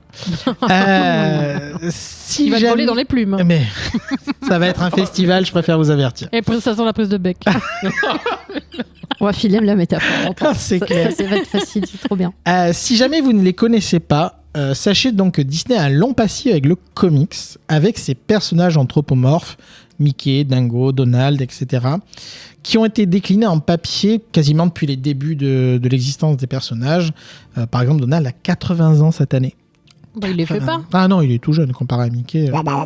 Ah, j'attendais que quelqu'un le fasse, j'en ai qu'il allait la faire, mais effectivement. J'avais même pensé à une blague d'intro où tout le monde parle comme ça, mais j'aurais pas pu le faire, donc Oh là là. Ah, ça aurait été. ça aurait été compliqué. Donc, parmi la joyeuse troupe de ces personnages anthropomorphes, une famille a trouvé encore plus écho, peut-être même que Mickey dans les comics, j'entends. C'est la famille Duck. Oui, on faisait simple. Hein. Des canards, ils s'appellent Duck. Voilà. Bah, Mickey, il s'appelle Mouse. Exactement. Et si Donald est le nom qui revient le plus facilement en tête, évidemment, il a pourtant largement été éclipsé dans le cœur des fans par un autre nom, Balthazar Picsou, aka, donc comme je disais, Uncle Scrooge McDuck. En effet, Picsou apparaît en 1947 sous les crayons d'un autre auteur qui va marquer son média et ses canards de son empreinte, Karl Barks. Donc dans cette histoire publiée en 1947, Karl Barks va faire un one-shot où il va créer un personnage sans lendemain, comme on en faisait beaucoup à l'époque, on en fait encore aujourd'hui, hein, sur l'histoire qui s'appelle Noël sur la montagne de l'ours, où on découvre que Donald a un oncle, extrêmement riche, mais qui vit reclus loin du monde. L'histoire reprend, c'est un classique de Dickens, les fameux fantômes qui visitent, etc. Donc c'est dans la même ambiance, d'où aussi Scrooge McDuck pour Uncle Scrooge, référence à, j'ai oublié le nom de... Christmas Carol. Merci, Christmas Carol, pour le de Dickens. Ouais. Tout à fait. Et donc, et aussi le nom. Mais l'histoire va avoir un immense succès et va lancer du coup la carrière du plus dur que les durs, du plus malin que les malins. Bref, le boss de tout Canardville, comme je disais tout à l'heure, Picsou, le formidable personnage. Donc, au fil du temps, le personnage va donc être exploité par de nombreux auteurs. Ça va partir vraiment un peu dans tous les sens. Mais c'est vraiment le travail de Barks qui va vraiment marquer durablement les lecteurs et le personnage. Ça en fait, pour moi, littéralement le Kirby des canards. C'est vraiment, c'est l'alpha et l'oméga des canards, Karl Barks. Et il va développer le personnage pour en faire un aventurier, rempli de quêtes, d'histoires, d'artefacts mystérieux. En gros, un Indiana Jones avec un bec et des guêtres et beaucoup de pognon. Et ça va vraiment être, petite parenthèse, mais aussi mes meilleures lectures de jeunesse. On va apprendre beaucoup de choses avec ce personnage. Barks va aussi prendre beaucoup de soin à raconter des histoires qui se passent dans des lieux réels ou qui ont des références historiques, etc. Et ça va vraiment être un grand moment de l'histoire du comics, tout simplement. Et ce travail incroyable va même inspirer d'autres auteurs, et notamment un petit gars de Louisville, fan de comics, Don Rosa, qui va être complètement maboule du travail de Karl Barks. Il va se mettre lui-même à dessiner des canards, à écrire des histoires de canards. Je la fais longue, mais c'est important pour comprendre, parce que vous allez voir que tout ça découle de ce travail-là. Il va donc écrire lui-même des histoires de canards de 1987 à 2006. Et vraiment, c'est un dingo. Dingo, c'est la Voilà, j'attendais que quelqu'un la fasse, merci. Pun intended d'ailleurs. Du travail de Barks. Et il veut réaliser une idée folle, créer des origines définitives au personnage en reprenant tout ce que a pu dire le personnage dans la plume de Barks. C'est-à-dire que vous prenez n'importe quel comics écrit par Barks, c'était la règle. Picsou dit, je sais pas, vous savez, moi de mon temps, en 1938, j'étais dans les tranchées en train de je ne sais quoi. Eh bien, tout ça doit être intégré dans le récit que veut faire Rosa. Il n'y a pas de retcon. Sans aucune retcon. Le travail est juste... ça n'a aucun sens, parce qu'il faut bien s'imaginer qu'à l'époque, quand Barks écrit, il n'a pas une page où il se dit tout ce qu'il a fait dire au personnage. C'est juste des petits mots lancés comme ça qui donnent un peu de couleur au personnage. Il n'y a pas de continuité, littéralement. Il n'y a pas de cohérence dans l'univers, on se fait plaisir, on est là pour raconter des histoires. Et donc, avec toutes ces anecdotes de vieux baroudeur qui a tout vu, tout connu, autant vous dire que des anecdotes impressionnantes, il y en a plus d'une à raconter. Et un sacré travail de titan qui se propose. Mais Don Rosa, qui a un petit grain, il le dit lui-même, a dit c'est parti, tout ça va être canon, j'y vais. Alors, dire quand quelqu'un a un petit grain, c'est pas un compliment. Ben oui, c'est le but. Il lui-même dit qu'il est un peu timbré, oui.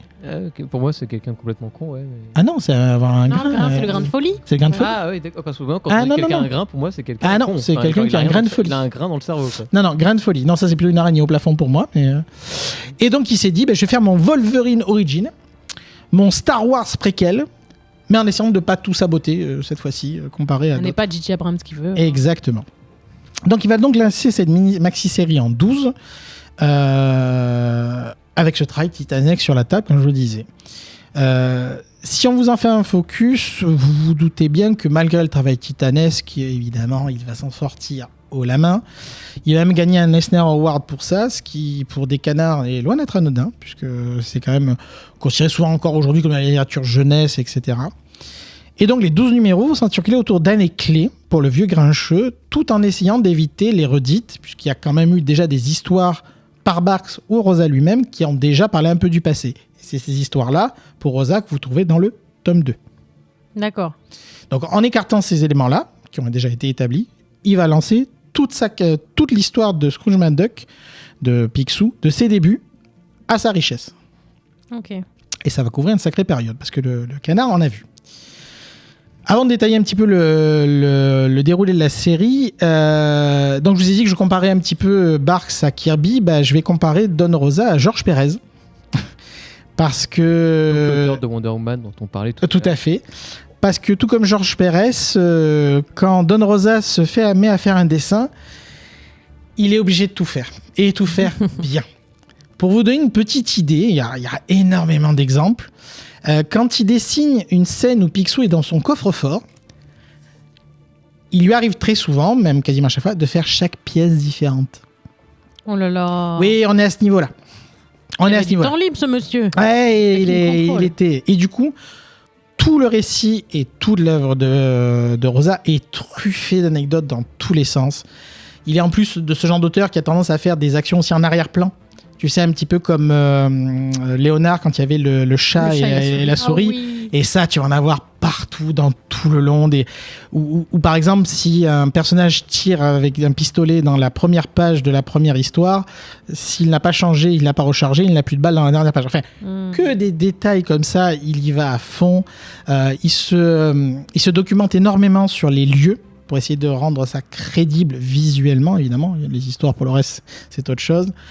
Ou bien sûr, les fameux, pour ceux qui connaissent l'œuvre, bien sûr, Duck. Donc un de ses délires, c'était de cacher le mot Duck dans les pages, dans les couvertures de chaque numéro. Oh. Donc tu peux prendre la couverture et chercher, il y a quelque part le mot D'accord. Duck qui doit apparaître, dessiné, caché dans la page. Et pour revenir sur le côté historique, en effet, alors moi, pour que je l'ai découvert, j'ai découvert à la lecture, je l'avais jamais lu. T'as vraiment l'impression de lire un livre d'histoire. Ah non, mais c'est impressionnant, vraiment. Mais pas dans le sens, pas dans le côté chiant enfin, chiant, c'est pas chiant les histoires, mais je veux dire dans le côté formel. Mais tu sens en effet le travail de fond. Tu le sens fort, sans même prêter trop attention dans les détails. Tu le sens qu'il y a tout est ficelé de telle manière que tel objet est utilisé à telle époque, à tel moment, à tel endroit. À une époque où Internet n'était pas disponible, et donc il faisait des recherches en bibliothèque, etc. Alors, comme il le dit d'ailleurs, l'édition de Glénat, à tous les commentaires de Don Rosa a participé à la création des bouquins. C'est génial. C'est passionnant. Et il dit par exemple que, oui, des fois il fait des compromis, mais si possible, si un personnage historique était dans une ville à un moment donné, à l'année qu'il dit, il faut qu'il ait été présent dans la ville à l'année qu'il a dit. Enfin, c'est un grand malade. Donc la série va se dérouler sur une longue période. On commence de 1877 où Picsou est un jeune d'une dizaine d'années qui va recevoir, après je vais détailler, une boîte de cireur de chaussures pour faire son premier argent. Et ça va aller jusqu'en 1947 où on va retrouver un certain Picsou reclus dans un manoir. Si vous vous souvenez bien, j'en ai parlé tout à l'heure. Je vais la faire courte sur le déroulé parce que le but n'est pas de rentrer dans tous les détails des 12 épisodes, mais juste pour vous donner un petit peu l'idée de ce qu'on va voir. Donc dans 1977, dans le premier, donc on va le voir cireur de chaussures, il va obtenir sa première pièce, le fameux sous-fétiche. Attention, ne parlez pas de sous magique, parce qu'il ne doit sa fortune qu'à son travail. Oui.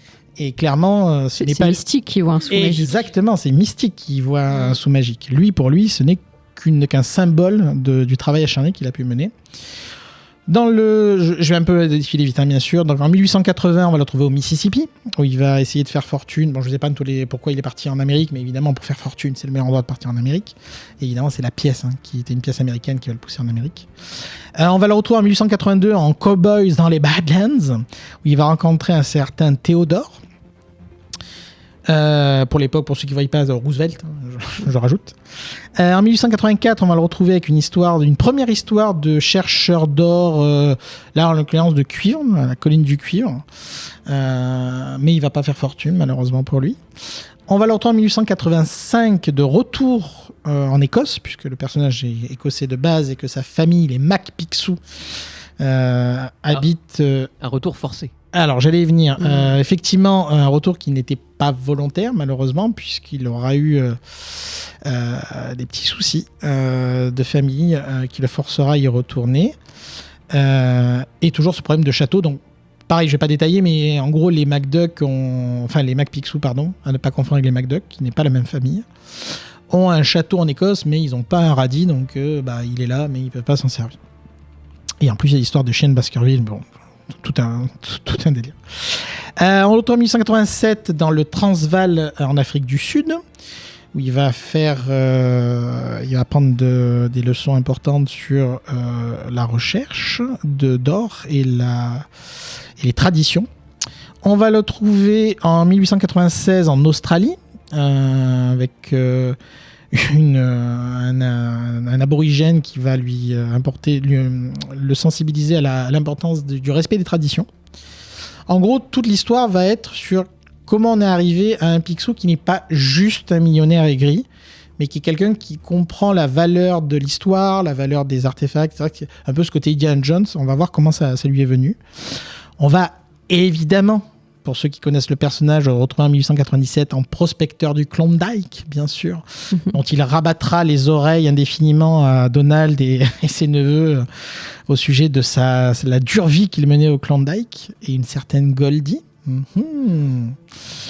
En 1902, il va donc suite au Klondike, il va enfin devenir riche, mais pas le plus riche du monde, mais il va devenir enfin riche, avec la plus grosse pépite qu'on a jamais vue. En 1902, il va devenir le milliardaire des Landes perdues. Je vous épargne les détails. En 1902 aussi, il a commencé à faire fortune et il va décider de s'installer à Donaldville, une ville qui restera célèbre, qui n'a rien à voir avec Donald à cette époque-là, mais vous savez, la cohérence, on n'en est plus là. Qu'il achètera pour une bouchée de pain et qui aura d'ailleurs une famille qui habite un peu en bas qui s'appelle les Ducks. Là aussi, on verra tout ça. Et enfin, il reste 2 issues. Donc, il va y avoir une issue où on va avoir une longue période entre 1909 et 1950 où on va découvrir qu'il va être tenté de faire les mauvais choix, justement, puisque la richesse va commencer à le rendre cupide, etc. Et il va se retrouver à prendre une leçon là-dessus, avec notamment un épisode qui sera censuré, malheureusement, dans les versions récentes. Alors, les épisodes de Glénat qui étaient sortis sont sortis avant ce problème-là, puisque c'est assez récent. C'était il y a 1 an, 2 ans, je crois. Ouais, 2 ans max. Ouais, maximum 2 ans. Mais c'est récent l'histoire. Ouais, c'est assez récente cette histoire. Pour la faire courte, le problème c'est qu'il y a un personnage, un zombie qui le poursuit parce qu'il a mal agi envers des autochtones. Ils sont comportés comme les pires qu'il essayait de ne pas être. Colonisateurs, littéralement. Et donc il va se faire poursuivre par un zombie. Et le dessin est une époque où on ne dessine plus comme ça les personnages, notamment africains, etc. C'est d'ailleurs dans le livre, c'est un des premiers trucs qui est écrit, c'est la première page. Attention, ce livre a été écrit à une époque qui peut avoir des mais il n'y a pas que le zombie. Non, le zombie c'est le symbole, mais c'est clairement pas le seul personnage qui est un petit peu limite. À noter quand même que Don Rosa, quand il y a eu toute cette histoire, donc c'est Disney qui a voulu, parce que évidemment, qui a voulu un petit peu censurer, ou en tout cas passer un peu ça sous le tapis, Don Rosa a proposé de le redessiner. C'est-à-dire qu'il avait dit, écoutez, d'accord, ok, mais laissez-moi au moins le redessiner pour que ce soit quand même... Parce que c'est un moment, en fait, assez charnière pour le personnage, puisque comme je disais, il va avoir toujours cet honneur qui va le porter malgré qu'il devienne riche, malgré tout ça. Et là, il va commencer à déraper. D'ailleurs, ça va l'éloigner de sa famille. Et malheureusement, c'est là qu'il va prendre les pires leçons de sa vie. C'est à ce moment-là. Donc, c'est clairement... Ça n'a pas de sens. Honnêtement, cette série n'a pas de sens, cet épisode-là. Donc, écoutez, on verra si c'est hérédité, s'il trouve un moyen. Mais pour l'instant, en tout cas, effectivement, c'est mis de côté. Et enfin, donc, on terminera en 1947 pour boucler la boucle avec, il va s'isoler puisque sa famille, il s'est détourné de sa famille parce que sa famille lui-même ne le reconnaissait plus. Il ne reverra d'ailleurs jamais sa sœur. Et il va se retrouver le canard le plus riche du monde, mais aussi le plus seul au monde, puisqu'il va s'isoler dans son manoir jusqu'à ce qu'un certain neveu vienne frapper à la porte. Voilà un petit peu. Exactement. Voilà un peu pour le dérouler. Ou plutôt coin. Et qui lui avait mis donc avant qu'il s'isole, donc le jour où il devient le canard le plus riche du monde, il fait aussi la rencontre de Donald, qui était donc haut comme 3 pommes. Et qui donc va avoir des mots assez durs envers sa famille, et Donald, qui a déjà son franc-parler malgré ses 3 pommes, va lui mettre un coup de pied au cul, littéralement. Excellente scène d'ailleurs. J'étais mort de rire. C'est clair. Il est intéressant de noter que ces publications... donc les publications autour de Picsou et de... Là j'élargis un tout petit peu parce qu'il y a une info je pense qui est intéressante. Donc c'est des comics qui ont été publiés par Disney, mais il faut savoir que l'Europe a eu un rôle énorme à jouer dans l'histoire des canards. Puisqu'en effet, il y a toute une mouvance italienne. Il y a tout un pan des publications autour de Donald, Mickey, Disney, Picsou, qui sont des créations italiennes littéralement. Et ça a abreuvé énormément nos propres étals. D'ailleurs, chez nous, les Mickey Parades, etc., étaient beaucoup basés sur les travaux des Italiens. Et pour vous donner une idée de la différence qu'on peut voir dans le travail de la mouvance italienne, pour dire ça comme ça, et la mouvance américaine, en némésis de Picsou en Amérique, c'est Gripsou. Fleetwing McGold, on aura l'occasion d'en reparler dans quelques minutes. Et dans la version italienne, c'est plutôt Flersou, qui en anglais, c'est un jeu avec Rockefeller, Doug Feller, un truc comme ça. Et donc voilà, c'est des visions différentes d'une ambiance un peu banale. Donc dites-vous que vous avez sûrement, si vous en avez lu dans votre jeunesse, lu beaucoup de versions italiennes certainement de ces personnages-là. Que dire de plus ? Donc vous avez compris que c'est quelque chose qui m'avait beaucoup marqué, qui était vraiment une œuvre à part, un travail mais de titan. Enfin vraiment, je vous dis, on peut pas se rendre compte de tout ce qu'il a essayé d'inclure, de chaque petite phrase, chaque petit mot. Et c'est un jeu d'ailleurs de voir dans les addendums que vous met Don Rosa, de voir tout ce qu'il a récupéré, des quelques compromis qu'il a fait, parce que bon, forcément, des fois ça se contredisait lui-même. Comme je dis, Barks, il débitait, il vérifiait pas en permanence. Et ce personnage va vraiment avoir un truc très à part. Alors oui, c'est mangeons les riches, hein, ça bouge pas. Mais ce côté vraiment aventure, ce côté... On voyage avec Picsou, on voit des choses incroyables et on rigole. Et on rigole clairement. Et c'est pas pour rien que les histoires de canards, clin d'œil, auront marqué toute une génération. Alors 2 petites choses avant de passer la parole à tes petits camarades.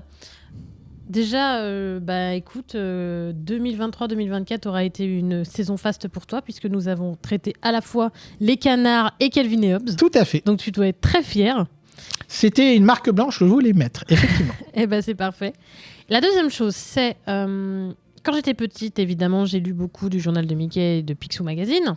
Et j'ai lu notamment, alors j'ai des vieux souvenirs de Picsou au Yukon et compagnie. Exactement. Hein. Donc ce sont bien les mêmes BD.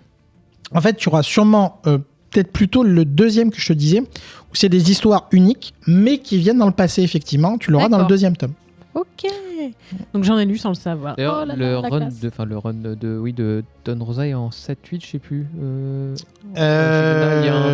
Après je vous dis donc là c'est le passé et les origines, mais effectivement c'est en 7 volumes. Le Glénat a fait donc du coup toute une collection basée sur Don Rosa et ils ont fait aussi sur Karl Barks bien sûr.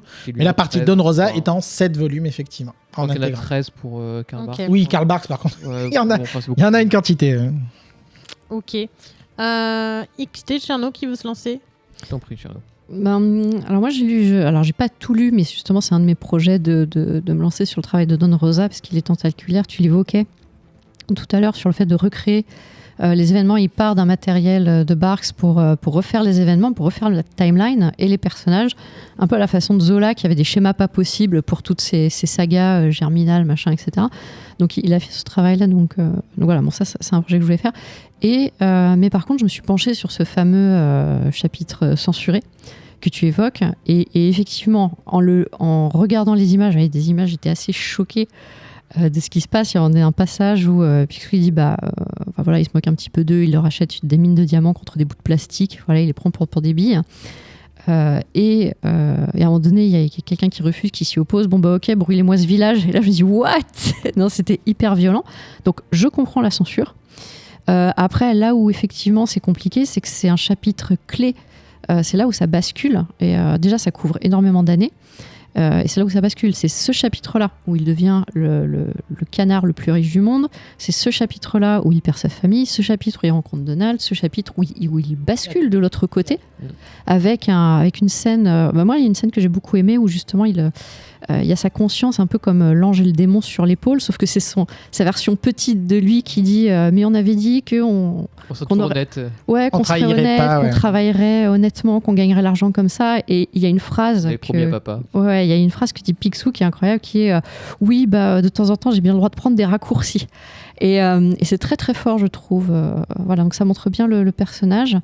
Donc oui, il est méchant, il est aigri, et on comprend comment la bascule se fait. D'ailleurs, il est censé rentrer, puis finalement il rentre pas. Il se dit bon, encore un petit peu, je vais aller prendre des richesses encore ailleurs.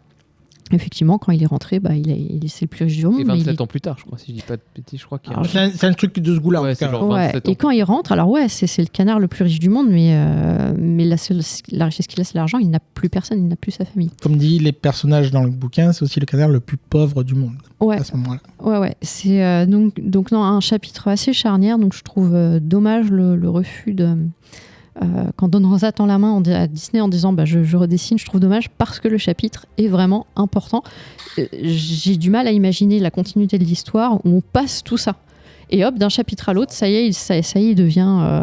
au fait, il y a une ellipse de plusieurs années. Mais du coup, ça a été Dans la retiré de continuité, c'est l'édition française ou... En fait, il n'y a pas encore eu de réédition Ouais. d'ailleurs. Ouais, ils ont Donc, juste dit on le censure. Donc pour l'instant, On va on voir. a... Si vous avez, si vous voulez. Donc ils sont encore trouvables. Hein. Donc d'ailleurs, je me remercie Nitri qui m'a prêté les siens pour cette review. Donc les miens sont dans un box lointain. Mais profitez-en. Franchement, c'est. Et je voulais aussi, vous l'avez compris, je pense, mais ce n'est pas écrit pour des enfants, même si les enfants peuvent le lire, il n'y a pas de souci. Mais tout comme dans la mouvance des Batman animatés, etc., c'est que personne n'est pris pour un idiot. On essaye plutôt d'élever le débat. C'est ce que faisait Barks d'ailleurs au niveau des histoires. Est-ce que ce serait pas trop verbeux pour des enfants? Je sais pas aussi. Je sais pas. Je sais pas. Après, ils commenceront peut-être pas par ça, mais globalement, dans leur lecture, moi, je trouve pas ça forcément faisable. Ouais. Mais effectivement, ça sert toujours à élever le débat. Il y a par exemple des moments vraiment poignants. Par exemple, il y a un plan tout simple, donc il va perdre sa mère à un moment donné. Et ça va être très sobre. Il va juste dire, donc quand il retourne en Écosse, il va dire je vais juste passer voir maman, et on va avoir une page sans texte, juste lui devant la tombe, et c'est c'est touchant. Ouais. Ouais, c'est vraiment touchant, quoi. Ouais, il y a vraiment un côté. Enfin, moi, je m'attendais pas parce que je connaissais la réputation du canard, mais j'avais jamais pris le temps de le lire. J'avais regardé des films gamins, mais c'est tout ce que j'avais comme souvenir. Et je m'attendais pas à être attrapé à ce point-là. J'ai commencé le truc, je me suis dit bon, enfin je vais pouvoir lire ça, parce que ça avait un bail que c'était sur ma to-do à lire, quoi, en gros. J'ai pris le premier chapitre, je fais oula, ah ouais quand même. Enfin, en effet, on ne prend pas pour un compte, le discours est très intéressant, on sent le travail de recherche, on le sent phénoménal, hein, vraiment. Les détails dans chaque dialogue et dans la valeur de ce que le personnage donne à ses actions, parce que toujours de pourquoi il fait ça, il justifie, il y a beaucoup de justifications de pourquoi il fait tout ce qu'il va faire. En fait, il y a un truc assez marrant là-dessus, c'est il faut que je fasse ça parce que ça, il y a pas trop de côté vain dans ses activités, on va dire, mais il y a vraiment une justification à chaque fois, que ce soit pour un message social, un message politique ou quoi que ce soit d'ailleurs. Il y a toujours ce besoin de justifier ça et ça marche très bien. Et en effet, ce qui est marrant, c'est que ce personnage, au début, on l'apprécie énormément. Enfin, au début, on a une affection pour lui, genre, tu vas y arriver, petit gars, tu vas y arriver, tu le sais qu'il va y arriver, et tu sais comment ça termine plus ou moins, et parce qu'on connaît Picsou et sa digèse, mais, sa figure, quoi. Et quand on arrive sur ce fameux chapitre, je me dis, putain, mais quel connard. En fait, on tombe de très très haut, tu sais, comme quand tu admires quelqu'un, et le mec enlève le masque et c'est Elon Musk. L'image. C'est Gripsou. Voilà. Et tu te dis, ah ouais, putain, c'est moche que tout ça peut le faire devenir, comment il en est arrivé là, c'est moche tout ça. Enfin, et ça donne aussi un peu le côté de tout le monde, ça paraît à tout le monde de devenir comme ça pour X raison. C'est pas forcément, c'est pas inhérent à la personne elle-même, ça peut être aussi dû à plein de choses, ça peut être dû aussi à la personne, mais je veux dire. Il faut qu'il y ait des coups de massue pour se rendre compte de certaines choses, et vu qu'il le reçoit, on a une espèce de regain d'intérêt pour lui. Mais c'est vrai que à la fin de ce chapitre, je me suis dit, en fait, j'ai plus envie de le lire. Tu sais, j'avais presque plus envie de lire la suite.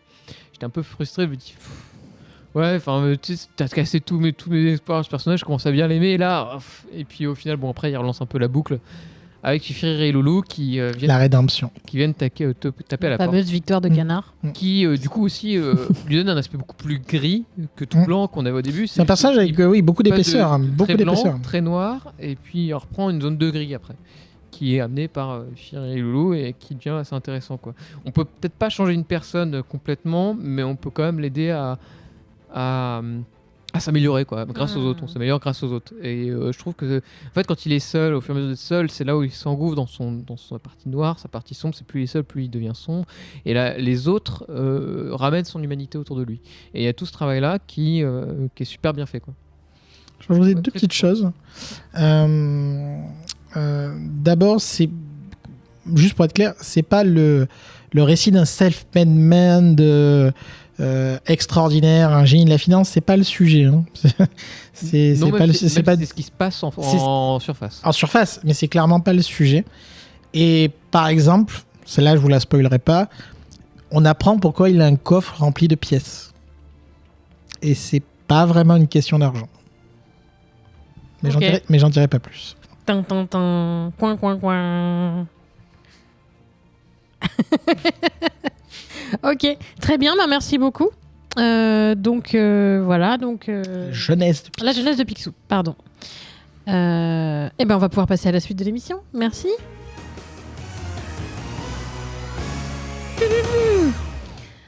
Avant de passer à la troisième partie de l'émission, encore une petite réclame, cette fois pour notre Patreon. Car comme vous le savez, le podcast, ça demande quelques menus moyens, ne serait-ce que pour payer notre loyer à ce cher Studio 17 qui nous accueille avec grand plaisir. Merci au Studio 17, on vous fait de gros bisous.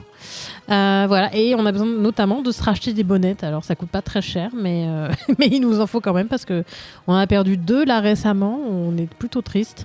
Voilà, donc petite blague, mais effectivement ça nous permet de renouveler notre matériel, de payer notre loyer, et voilà. Donc si vous souhaitez souscrire au Patreon, qui est donc un abonnement à, j'allais dire petit prix, mais en fait c'est vous qui décidez du palier qui vous intéresse. N'hésitez pas à vous rendre sur patreon.com/vaisseau-hypersensas. Et évidemment, vous n'aidez pas uniquement Comics Outcast, vous aidez tous les podcasts de Vaisseau Hypersensas. Le Défaussé, comment il s'appelle le nouveau podcast sur Drôle de jeu. Drôle de jeu, voilà, qui vient de sortir. Enfin, qui vient de sortir, ça fait quelques semaines qu'ils ont sorti le numéro 1, ouais. Voilà, bref. Un petit coup de main, c'est pas de refus. N'hésitez pas à aller faire un tour sur notre page Patreon. Nous allons pouvoir aborder la troisième et dernière partie de cette émission, donc le Hors les Bulles. Qu'est-ce que c'est ? Hors les Bulles, on parle de l'univers du comics, mais qui n'est pas du livre papier. Séries, films, jeux de société, tout un tas de choses diverses et variées. Et aujourd'hui... Changeons un peu d'ambiance. Changeons un peu d'ambiance avec une série. Et je vais me permettre, juste avant qu'on l'aborde, cette fameuse série, je vais me permettre de faire un petit coucou à une personne qui n'est pas là ce soir et qui tenait énormément à parler de cette série et qui, malheureusement, est en proie au virus et aux microbes. Donc gros bisous à Zéphiriel. Des bisous. Que j'ai remplacé au pied levé, d'où mes blagues nulles pour compenser le fait que j'ai pas préparé l'émission, puisqu'il y a 2 heures je ne savais pas que j'allais faire une émission. Donc gros bisous Zéphiriel, on pense fort à toi. Alors, bon, je spoil. Ah bah go. Hein. Bon, ouais. En fait, on reste dans les canards. Parce qu'on les aime. Voilà, on a décidé de vous parler de DuckTales. On était coincés. Voilà. On était obligés de faire les canards. Ouais. Qui présente la série ? Peut-être pas Regan, Sur nous ? pour changer ? Ouais. Ouais, tu te sens ? Ouais. Allez, vas-y, parle-nous donner du juste stuff, les détails techniques, à moins que tu les aies. Alors, j'ai pas forcément. J'en fais tous 2 les détails. minutes. Donc, Vas-y. c'est une série de 2017 sur Disney XD qui passera plus tard sur Disney+, qui est sortie en 2020. Il y a 3 saisons de 69 épisodes en tout. Il y a des one-shots, d'ailleurs, qui sont aussi disponibles. Je crois qu'il y en a 4 ou 5, enfin, il y en a quelques-uns. Le showrunner, c'est Matt Ljungberg et Francisco Angones. À la musique, Dominique Lewis.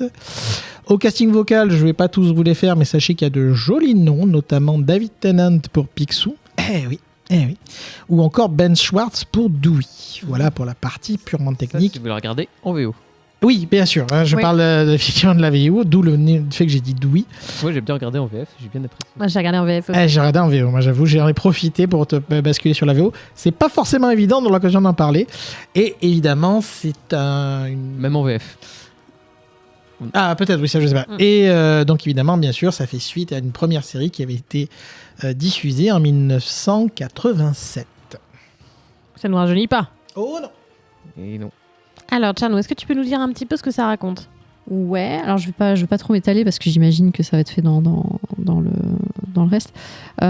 Donc sur les 3 saisons, on reprend. Alors il faut savoir que la série qui avait été faite il y a quelques années donc suivait les aventures de Picsou et ses neveux. Donc ils partaient à l'aventure avec notamment tous les personnages du lore. Donc on avait Flagata Jones qui était leur aviateur attitré. Il parcourait les 4 coins du monde à la recherche de trésors, de mystères et de choses comme ça. Et donc dans cette nouvelle série, l'idée c'est de réactualiser et faire connaître les personnages au grand public. Donc dans la première saison, chaque épisode va se concentrer sur un personnage. Donc pour moi la première saison c'est vraiment ça. C'est aujourd'hui on vous fait un épisode, on vous explique qui est Géotrouve-Tout, qui est Flagada Jones, qui est Mystique. Alors il y a tout un arc narratif sur Mystique et sa famille. Magica del Spell. Yes. Et à la fin de la première saison, il y a un twist. Est-ce que je dis le twist ou pas ? Puisqu'il va diriger finalement la saison 2 ou 3.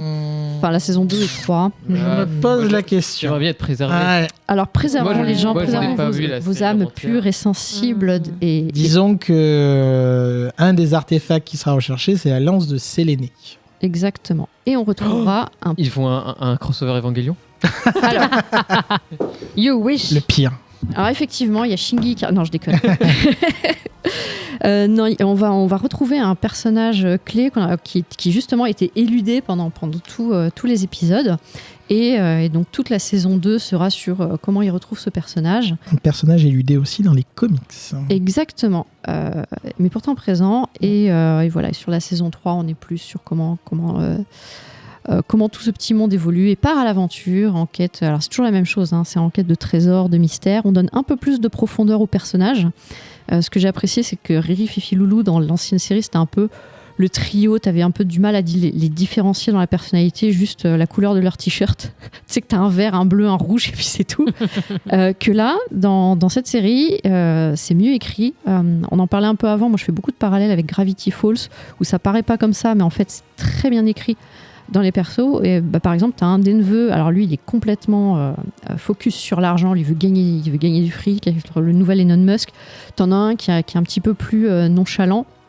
T'en as un autre, c'est l'intello bébé à sa maman, un petit peu, voilà, les autres se moquent un peu de lui. Donc t'as vraiment ce côté-là. Et finalement, Donald, je trouve qu'il a pas trop C'est un personnage il est très... même peu présent à l'écran. C'est un PNJ presque, enfin, je sais pas, il sert pas à grand chose. Il a son bateau dans la piscine de... Ouais. Ah oui. Ouais. Mami Baba se retrouve. Alors Mami Baba, c'est la gouvernante. On lui fait une origin story aussi et un passé qui lui donne plus de profondeur aussi. Tabasse. Qui tabasse exactement. Qui tabasse la badass. Et on a donc c'est sa petite fille, c'est ça, Zaza, qui elle aussi va avoir ses propres aventures. Et on va avoir le trio. Alors là, je spoil pas, mais on va avoir aussi plus de personnages féminins. Très sympathique avec des épisodes un peu en mode Scooby-Doo, des épisodes en mode chasse au trésor. C'est Indiana Jones, très il y a varié. vraiment de tout. Très varié. Ouais. Voilà. Merci pour ce petit tour d'horizon. Alors, toi, t'as tout vu, Regan ? Non, j'ai vu les 2 premières saisons. Et je crois qu'il manque juste 1 ou 2 épisodes de la fin. Je n'ai pas vu la 3e. Ok. Toi, Tcherno, t'as vu quoi ? Alors, j'ai vu la première série de 87 et j'ai tout vu de ça. Ok, toi, t'es à jour. Toi, XT ? Alors moi déjà, il faut me lancer dans une série, c'est compliqué. Et j'ai vu les 5 premiers épisodes, mais j'ai envie de la regarder en entier, toute la série. Ah. Ce qui n'est pas gagné pour me faire regarder une série. Les seules séries que je regarde, c'est des séries Gundam, quasiment. Ah, le pire. Quoi. C'est vrai que, spoiler, il n'y a pas de gros robots. Ouais, techniques. Alors, Et il n'y a pas alors- Shingi qui arrive. Alors, il n'y a pas de gros robots. Pendant 3 mais... saisons. Ça dépend. Mais... Oui, l'épisode que j'ai vu, il y avait un robot. hein. Alors, Mais- c'est plus Plus tard. une armure, mais un exosquelette. Mais Mais quel grand plaisir, moi aussi. Enfin, en vrai, pareil, je découvre, hein, pour le coup, dans son aventure. J'avais aussi entendu du très très bon sur la série autour de moi, sur les réseaux, etc. Mm. Et quelle surprise, en fait, hein, parce que c'est pareil, pas enfantin. Et ce qui est incroyable, c'est le nombre de gags à la minute. Ah oui. Impressionnant. c'est très Faut rythmé. rester concentré, hein, Ouais, mais c'est c'est très c'est très bon. On les loupe. C'est des formats courts d'ailleurs, hein, c'est 22 minutes. Ouais. Alors le premier épisode est de 40 et après Oui, ouais, c'est mais bon oui en effet ouais. C'est au format court en général oui non. Et en fait c'est ça qui est impressionnant, c'est qu'en fait tu peux pas trop détourner ton attention et la série te capte là-dessus. Alors aujourd'hui dans beaucoup de séries etc. Moi, c'est que ça me fait, c'est que je m'ennuie un peu vite en fait, parce que le développement de personnage c'est pas intéressant, mais souvent il y a plein de choses qu'on sent qu'il faut faire les 40 minutes d'épisode pour la semaine prochaine ou pour respecter les formats. C'était un peu moins vrai avec Netflix au début, puis c'est un peu plus vrai maintenant parce qu'il y a des formats à respecter. Je trouve qu'il y a toujours un peu trop de longueur sur les séries ou sur le dynamisme de certaines choses. Et là, en fait, je trouve que ça marche super bien, quoi. C'est hyper efficace, c'est bim, badaboum, tac. Enfin, ça va à l'essentiel. Et il y a les vannes qui fusent pleine balle, quoi. Et c'est pas une série moyenne, comme moi, c'est mon problème avec les séries, c'est que souvent, c'est des choses qui sont très moyennes, c'est satisfaisant, je passe un bon moment, mais j'en retiens rien. Et je me dis, j'ai passé 12 heures de ma vie à regarder un truc où je retiendrai pas grand-chose, je me dis que c'était sympa. Et ben là, j'ai regardé 5 épisodes et j'en veux, quoi. Je veux juste en bouffer encore plus, quoi. Et juste être à fond dedans, parce que vraiment, il y a le bac qui fuse des personnages qui sont hyper bien caractérisés comme il faut. Comme tu disais, moi, pareil, j'ai les souvenirs quand j'étais gamin, je savais pas qui était Fifi, Loulou. Pour moi, ils avaient tous le même prénom, c'était II et Ougou. Et parce que voilà. Et là, en effet, tu arrives vraiment à les différencier. Ils ont chacun, j'imagine, je sais pas tout, mais ils doivent avoir chacun un peu leur arc. Enfin, là où j'en suis, en tout cas, ils ont chacun un peu leur arc. Chacun à eux, moins cohésion, mais bon, j'imagine qu'il doit y avoir certains épisodes. On a alors Donald, on voit peut-être plus au début parce que pour moi, on voit pas au début. C'est pour le setup. Voilà, pour le setup, on sent que c'est le ton. On va pas parler de lui. Qui lâche les petits, enfin qui lâche les petits et qui essaie de dire. Il commence à grandir avec Oncle Picsou, il faut que je le laisse abandonner. Et je trouve ça trop mignon en fait. Il y a un côté. Et puis il y a un petit côté aussi, si le doubleur peut éviter de se tuer la voix. Bah, même en VF, le problème c'est que je comprenais que dalle. Bah oui, c'est Parce normal. que j'imagine qu'en VO il y a les sous-titres. Alors, oui, mais alors tu comprends un peu comme d'habitude, mais tu comprends pas de choses. À noter que moi j'avais même du mal en VO avec la voix de Picsou, parce qu'il a un accent écossais à couper au couteau. C'est pas toujours évident. Je peux se dire, il y a un épisode où à un moment donné, je sais plus ce qui se passe. Alors je sais plus le détail s'il prend une potion ou quoi, mais Donald parle normalement. Ah oui, je me souviens. Et en fait, C'est incroyable. tu sens qu'ils étaient en mode non mais attendez. En plus, c'est un épisode assez long. Ils ont dû dire non mais trouvez-moi une excuse. Je vais pas faire cette voix pendant 2 heures. Personne ne va rien comprendre. Et donc ils trouvent une excuse pour le faire parler normalement. Oui. Et avec une voix de crooner, bien sûr. Et il parle Évidemment. bien. Oui, il parle bien. Ouais. Moi, j'ai tout regardé. Enfin non, j'ai pas tout regardé du coup. Jusqu'au premier tiers de la saison 2. Parce que, alors déjà, un peu comme XT, j'ai regardé en VF. Parce que je m'étais dit, je vais regarder ça d'un œil, écouter ça d'une oreille, en faisant d'autres trucs. Et ouais, c'est pareil, c'est pareil que toi. Voilà. Mais non. Finalement, j'ai été captivée. Ah là là là là. Et j'ai binge-watché ça, mais comme une porcinette. Résultat, j'ai fait une carnardo-indigestion. Et j'ai arrêté parce que Le canard était trop gros. Le canard à l'orange n'est pas passé. Et donc j'ai arrêté finalement au premier tiers de la saison 2, mais après le gros plot twist et tout qui m'a réjoui. Et voilà, donc c'était déjà il y a quelques temps, donc je ne me souviens pas de tout, mais souvenir d'un énorme plaisir, de beaucoup de bonheur, parce que ça donne la patate, parce que même si parfois les problématiques sont un peu, j'allais dire sombres, mais pas... C'est pas Game of Thrones, quoi. Mais de temps en temps... il leur arrive des trucs Il y a des choses quand même. quand même de mais temps vu en que temps. t'as le ton qui est gardé pour... Alors, parce qu'évidemment, il faut que ce soit un peu ton plus clair. léger. Ça reste un ton relativement léger, même si c'est pas problématique.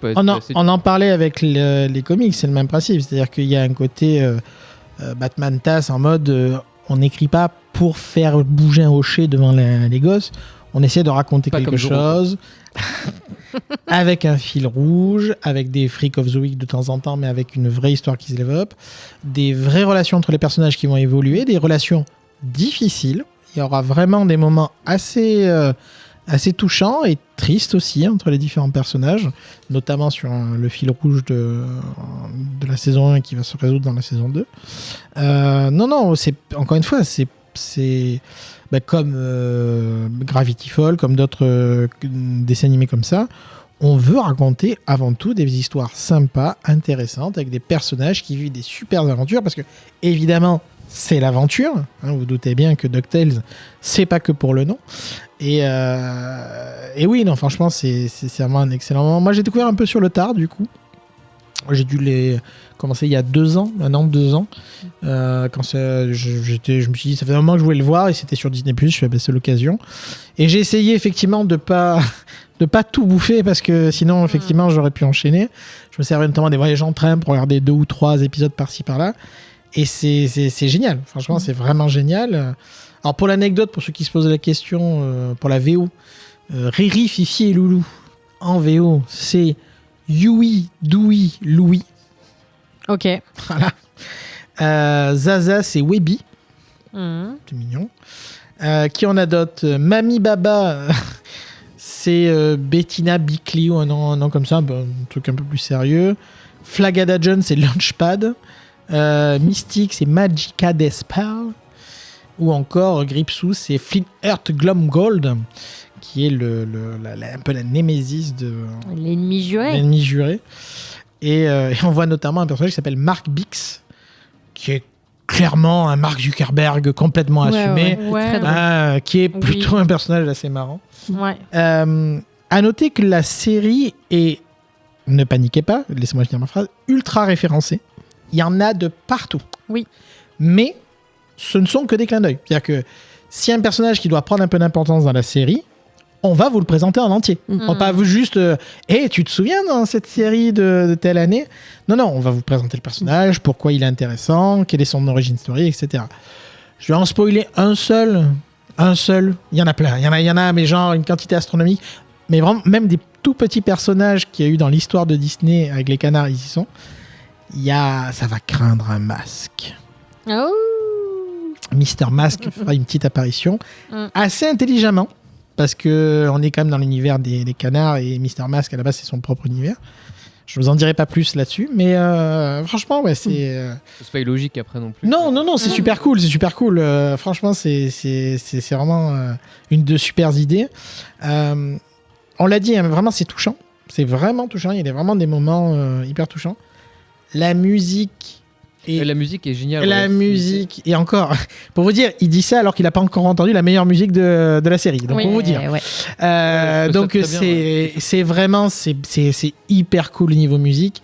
Et notamment, effectivement, plus tard dans la saison, il y aura, qui est aussi un clin d'œil d'ailleurs, cette musique. Oui, mais là, j'en dirai pas plus. Ouais. Qui est incroyable. Incroyable. Bah, en fait, c'est lié au twist de la fin de la saison. Tout à fait, c'est pour ça que j'en C'est pour dirai ça pas qu'on plus. veut pas en parler Il y a plus. l'effet mais qui va avec c'est- la musique, qui va avec l'effet Ouais. narration, quoi. Et ça marche. Ouais. Mais c'est mind blow et en plus, ça fait plaisir à tout le monde. C'est clair. Mais incroyable. grave. D'ailleurs, C'est bien exploité en fait. C'est pas juste. Regarde. Encore une fois, c'est pas le hocher qui a agité pour les nostalgiques. D'ailleurs, par rapport à ça, par rapport à la série de 1987, c'est vraiment important ce genre de série, un peu comme d'ailleurs X-Men, c'est que le but n'est pas de dire je singe la première série ou je ne fais que de l'hommage à la première série pour faire plaisir nostalgique. Ça a sa propre histoire, ça a ses propres déroulements, mais ça le fait toujours avec la même vibe, le même respect de la série originale, de dire on va vous donner de l'aventure et vous allez vous marrer. C'est presque une suite en fait, hein, puisque C'est- dans Ouais, effectivement. Toi, la Voilà. première série. La vue en entière, ça se finit à la 3 ou il y a une saison 4 et la fin, qu'est-ce que te donne la fin, quoi? Pour moi, ça se finit bien à la saison 3. Ouais. Ça se finit bien, la conclusion est bonne. Après, bien sûr, des aventures, on peut en écrire tout plein. Oui, Ça, bien ça, voilà. Est-ce qu'il y a une vraie conclusion qui t'est offerte ou ce que Ouais, c'est- tout à fait. Ouais. Pour moi, il y a une conclusion, il y a des ouvertures sur les persos. Ce que tu disais sur on vous donne pas des rêves comme ça, on vous les explique. Pour moi, c'est tout l'objet de la saison 1, où vraiment tu as un épisode, un personnage, son origine, son contexte et tout. Et oui, la fin, ça finit proprement, quoi. Justement sur... D'ailleurs, la saison 3, pour moi, elle était un peu en longueur parce que ça y est, on a un peu résolu les intrigues et les relations entre les persos. Il y a encore des petites choses à résoudre. D'abord, on fait l'arc principal et ensuite, on va résoudre les histoires secondaires, si je peux dire, des personnages secondaires. Et à la saison 3, ils partent tous joyeusement à l'aventure. Et bon, il fallait finir proprement sur qu'est-ce qu'ils deviennent, qu'est-ce qu'ils veulent faire de leur vie, etc. Donc, non, ça finit bien. Ouais, donc ils ont réussi à finir. Enfin, est-ce que ça a été un choix de production, un choix aussi d'écriture? Je sais pas si vous savez. Enfin, parce que arrêter une série, c'est pas toujours simple parce que. Après, je pense qu'ils voulaient résoudre surtout le fil rouge qui est sous-entendu entre la 1 et la 2. Ouais. Ça, c'était vraiment important. Ils voulaient le faire, ils le font. Et ils le font bien. Ils le font bien. Tout le reste, je pense qu'ils s'étaient dit, on continue. T'as pas vu la fin, toi, si Hein? T'as pas vu la fin, tu disais? Moi, j'ai vu la saison 2 et en fait, l'intrigue de la saison 1 déborde sur la saison 2.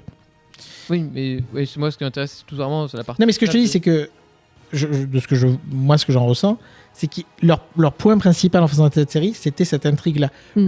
Tout ce qu'ils ont pu écrire C'est de après, l'habillage. voilà, c'est cool pour eux, ils sont contents de l'avoir fait, mais ils voulaient vraiment résoudre cette histoire-là.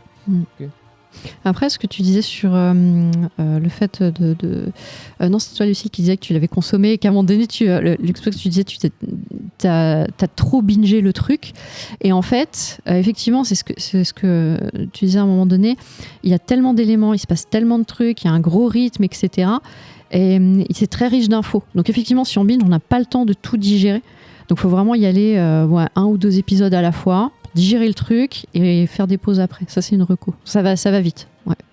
Avec 20 minutes d'épisode, ouais. Moi, c'est devenu rapide, ma série to go quand j'ai 20 minutes pour manger et que j'ai le temps de manger 20 minutes, oui. Mais sinon, c'est pas souvent, mais oui. Cet homme travaille trop. Ok, quelque chose à ajouter sur DuckTales? Regardez. C'est dispo sur Disney+, on l'a dit tout à l'heure. Regardez-le, faites-vous plaisir. Lisez Picsou avant ou après, peu importe, mais dans les deux cas... Ouais, c'est décorrélé. Et puis... Oui, c'est juste pour dire que les deux sont très bien. Et faites-vous plaisir. C'est court, ouais, c'est vraiment... faut retenir c'est court, ça se cale quand vous voulez dans votre journée, quoi. Il y a vraiment le moyen de le caler facilement, c'est pas Oui. une heure.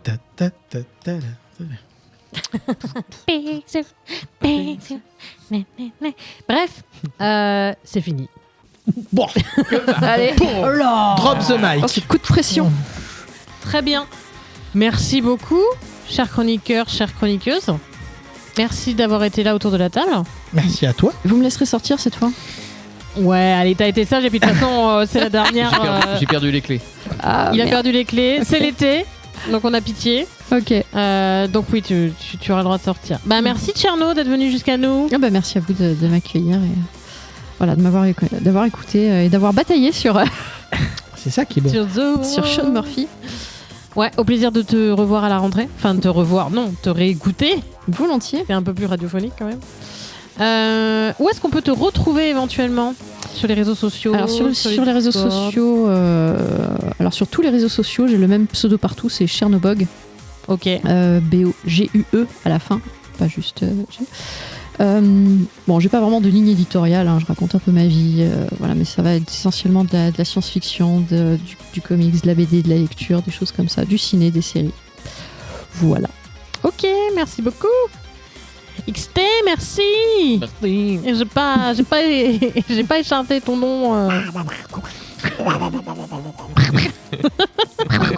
Je savais que ce skill me servirait au moins une fois dans ma vie, donc je suis très fière. Maman, je l'ai fait. Sa mère est derrière, elle a fait une fille si bien ma fille. C'est ça, elle vient de faire un thumbs up. Merci maman. Du coup, XT, où est-ce qu'on peut te retrouver? On peut me retrouver sur Blue Sky, au Twitter, Sur au le Discord, Blue Sky. et aussi au travail, comme d'habitude. Surtout au travail. Et sur mon Twitter, je commence à avoir une éditoriale sur Gundam. Ah, Mais voilà. Gundam, c'est les gros robots, c'est ça? Ouais, c'est vraiment beau. Ok. Bon, tu dis ça, t'as tellement besoin. Ouais. Gundam ou Macross? Non, c'est pas le débat. Aïe, aïe, aïe, aïe, aïe, Il n'y a pas de débat. Ma grosse d'émission. Il n'y a pas de débat. Mais Merci c'est très bien. beaucoup. On va éviter de parler plus de ça. Regan, merci beaucoup. Ben, merci à toi. Où peut-on te retrouver? Sur les réseaux sociaux, effectivement, avec Prigmore sur Twitter, Gérovite sur Instagram, et pour tout le reste, Regan. Et je rajouterai, puisque j'ai le micro, que merci d'aller voter. C'est le N'est-ce moment pas ou jamais. C'est vrai, ça peut être pas mal. Hein. Ça Et- peut être franchement pas Etc., mal. Normalement, c'est-à-dire, il vous rester 2 semaines pour vous décider, sachant que vous ne pourrez déjà plus vous inscrire aux listes électorales. Oui, bah oui, mais ça, c'est malheureusement, c'est je ma pauvre Lucette. Donc merci de faire un effort. L'histoire nous regarde. Soyez à la hauteur. Merci beaucoup. Quant à moi, vous pouvez me retrouver sur Blue Sky, luxbox.bluesky.social. Je sais plus jamais quoi. Mais voilà, c'est Luxbox. Luxbox avec les trucs derrière Avec de les Blue trucs Sky. derrière. Et sur Instagram, Crazy Luxbox, parce que Crazy. voilà, Parce où que- je poste plein de stories inutiles et de trucs rigolos et de chats mignons. Et des pandarous. Et de pandarous, bien évidemment, parce que les pandarous, c'est la vie. Comics Outcast 229, c'est terminé. Nous vous souhaitons un très bel été. Mettez de la crème solaire. Attention, il reste un épisode. Ah, il reste un épisode. Il reste un épisode. Ah oui, Nous allons jusqu'à la 230. Ah, ok. Histoire de Eh finir oui, c'est rond. pour ça que je te voyais tout à l'heure. Bah ouais, moi j'étais persuadée non, que il c'était nous la reste un dernière. épisode. Oh, bah, Stay tuned, ne stay tuned. m'écoutez pas, je suis vieille. Et non. De toute façon, au pire, il y aura croissant à Outcast, donc Tout à fait. on se reverra dans l'été. Bah moi du coup je serai pas à la 230. Alors bon été et mettez de la crème solaire. Hein. Je vous fais des bisous. À très bientôt chers auditeurs, chères auditrices. Et bye À bye. bientôt. Bye.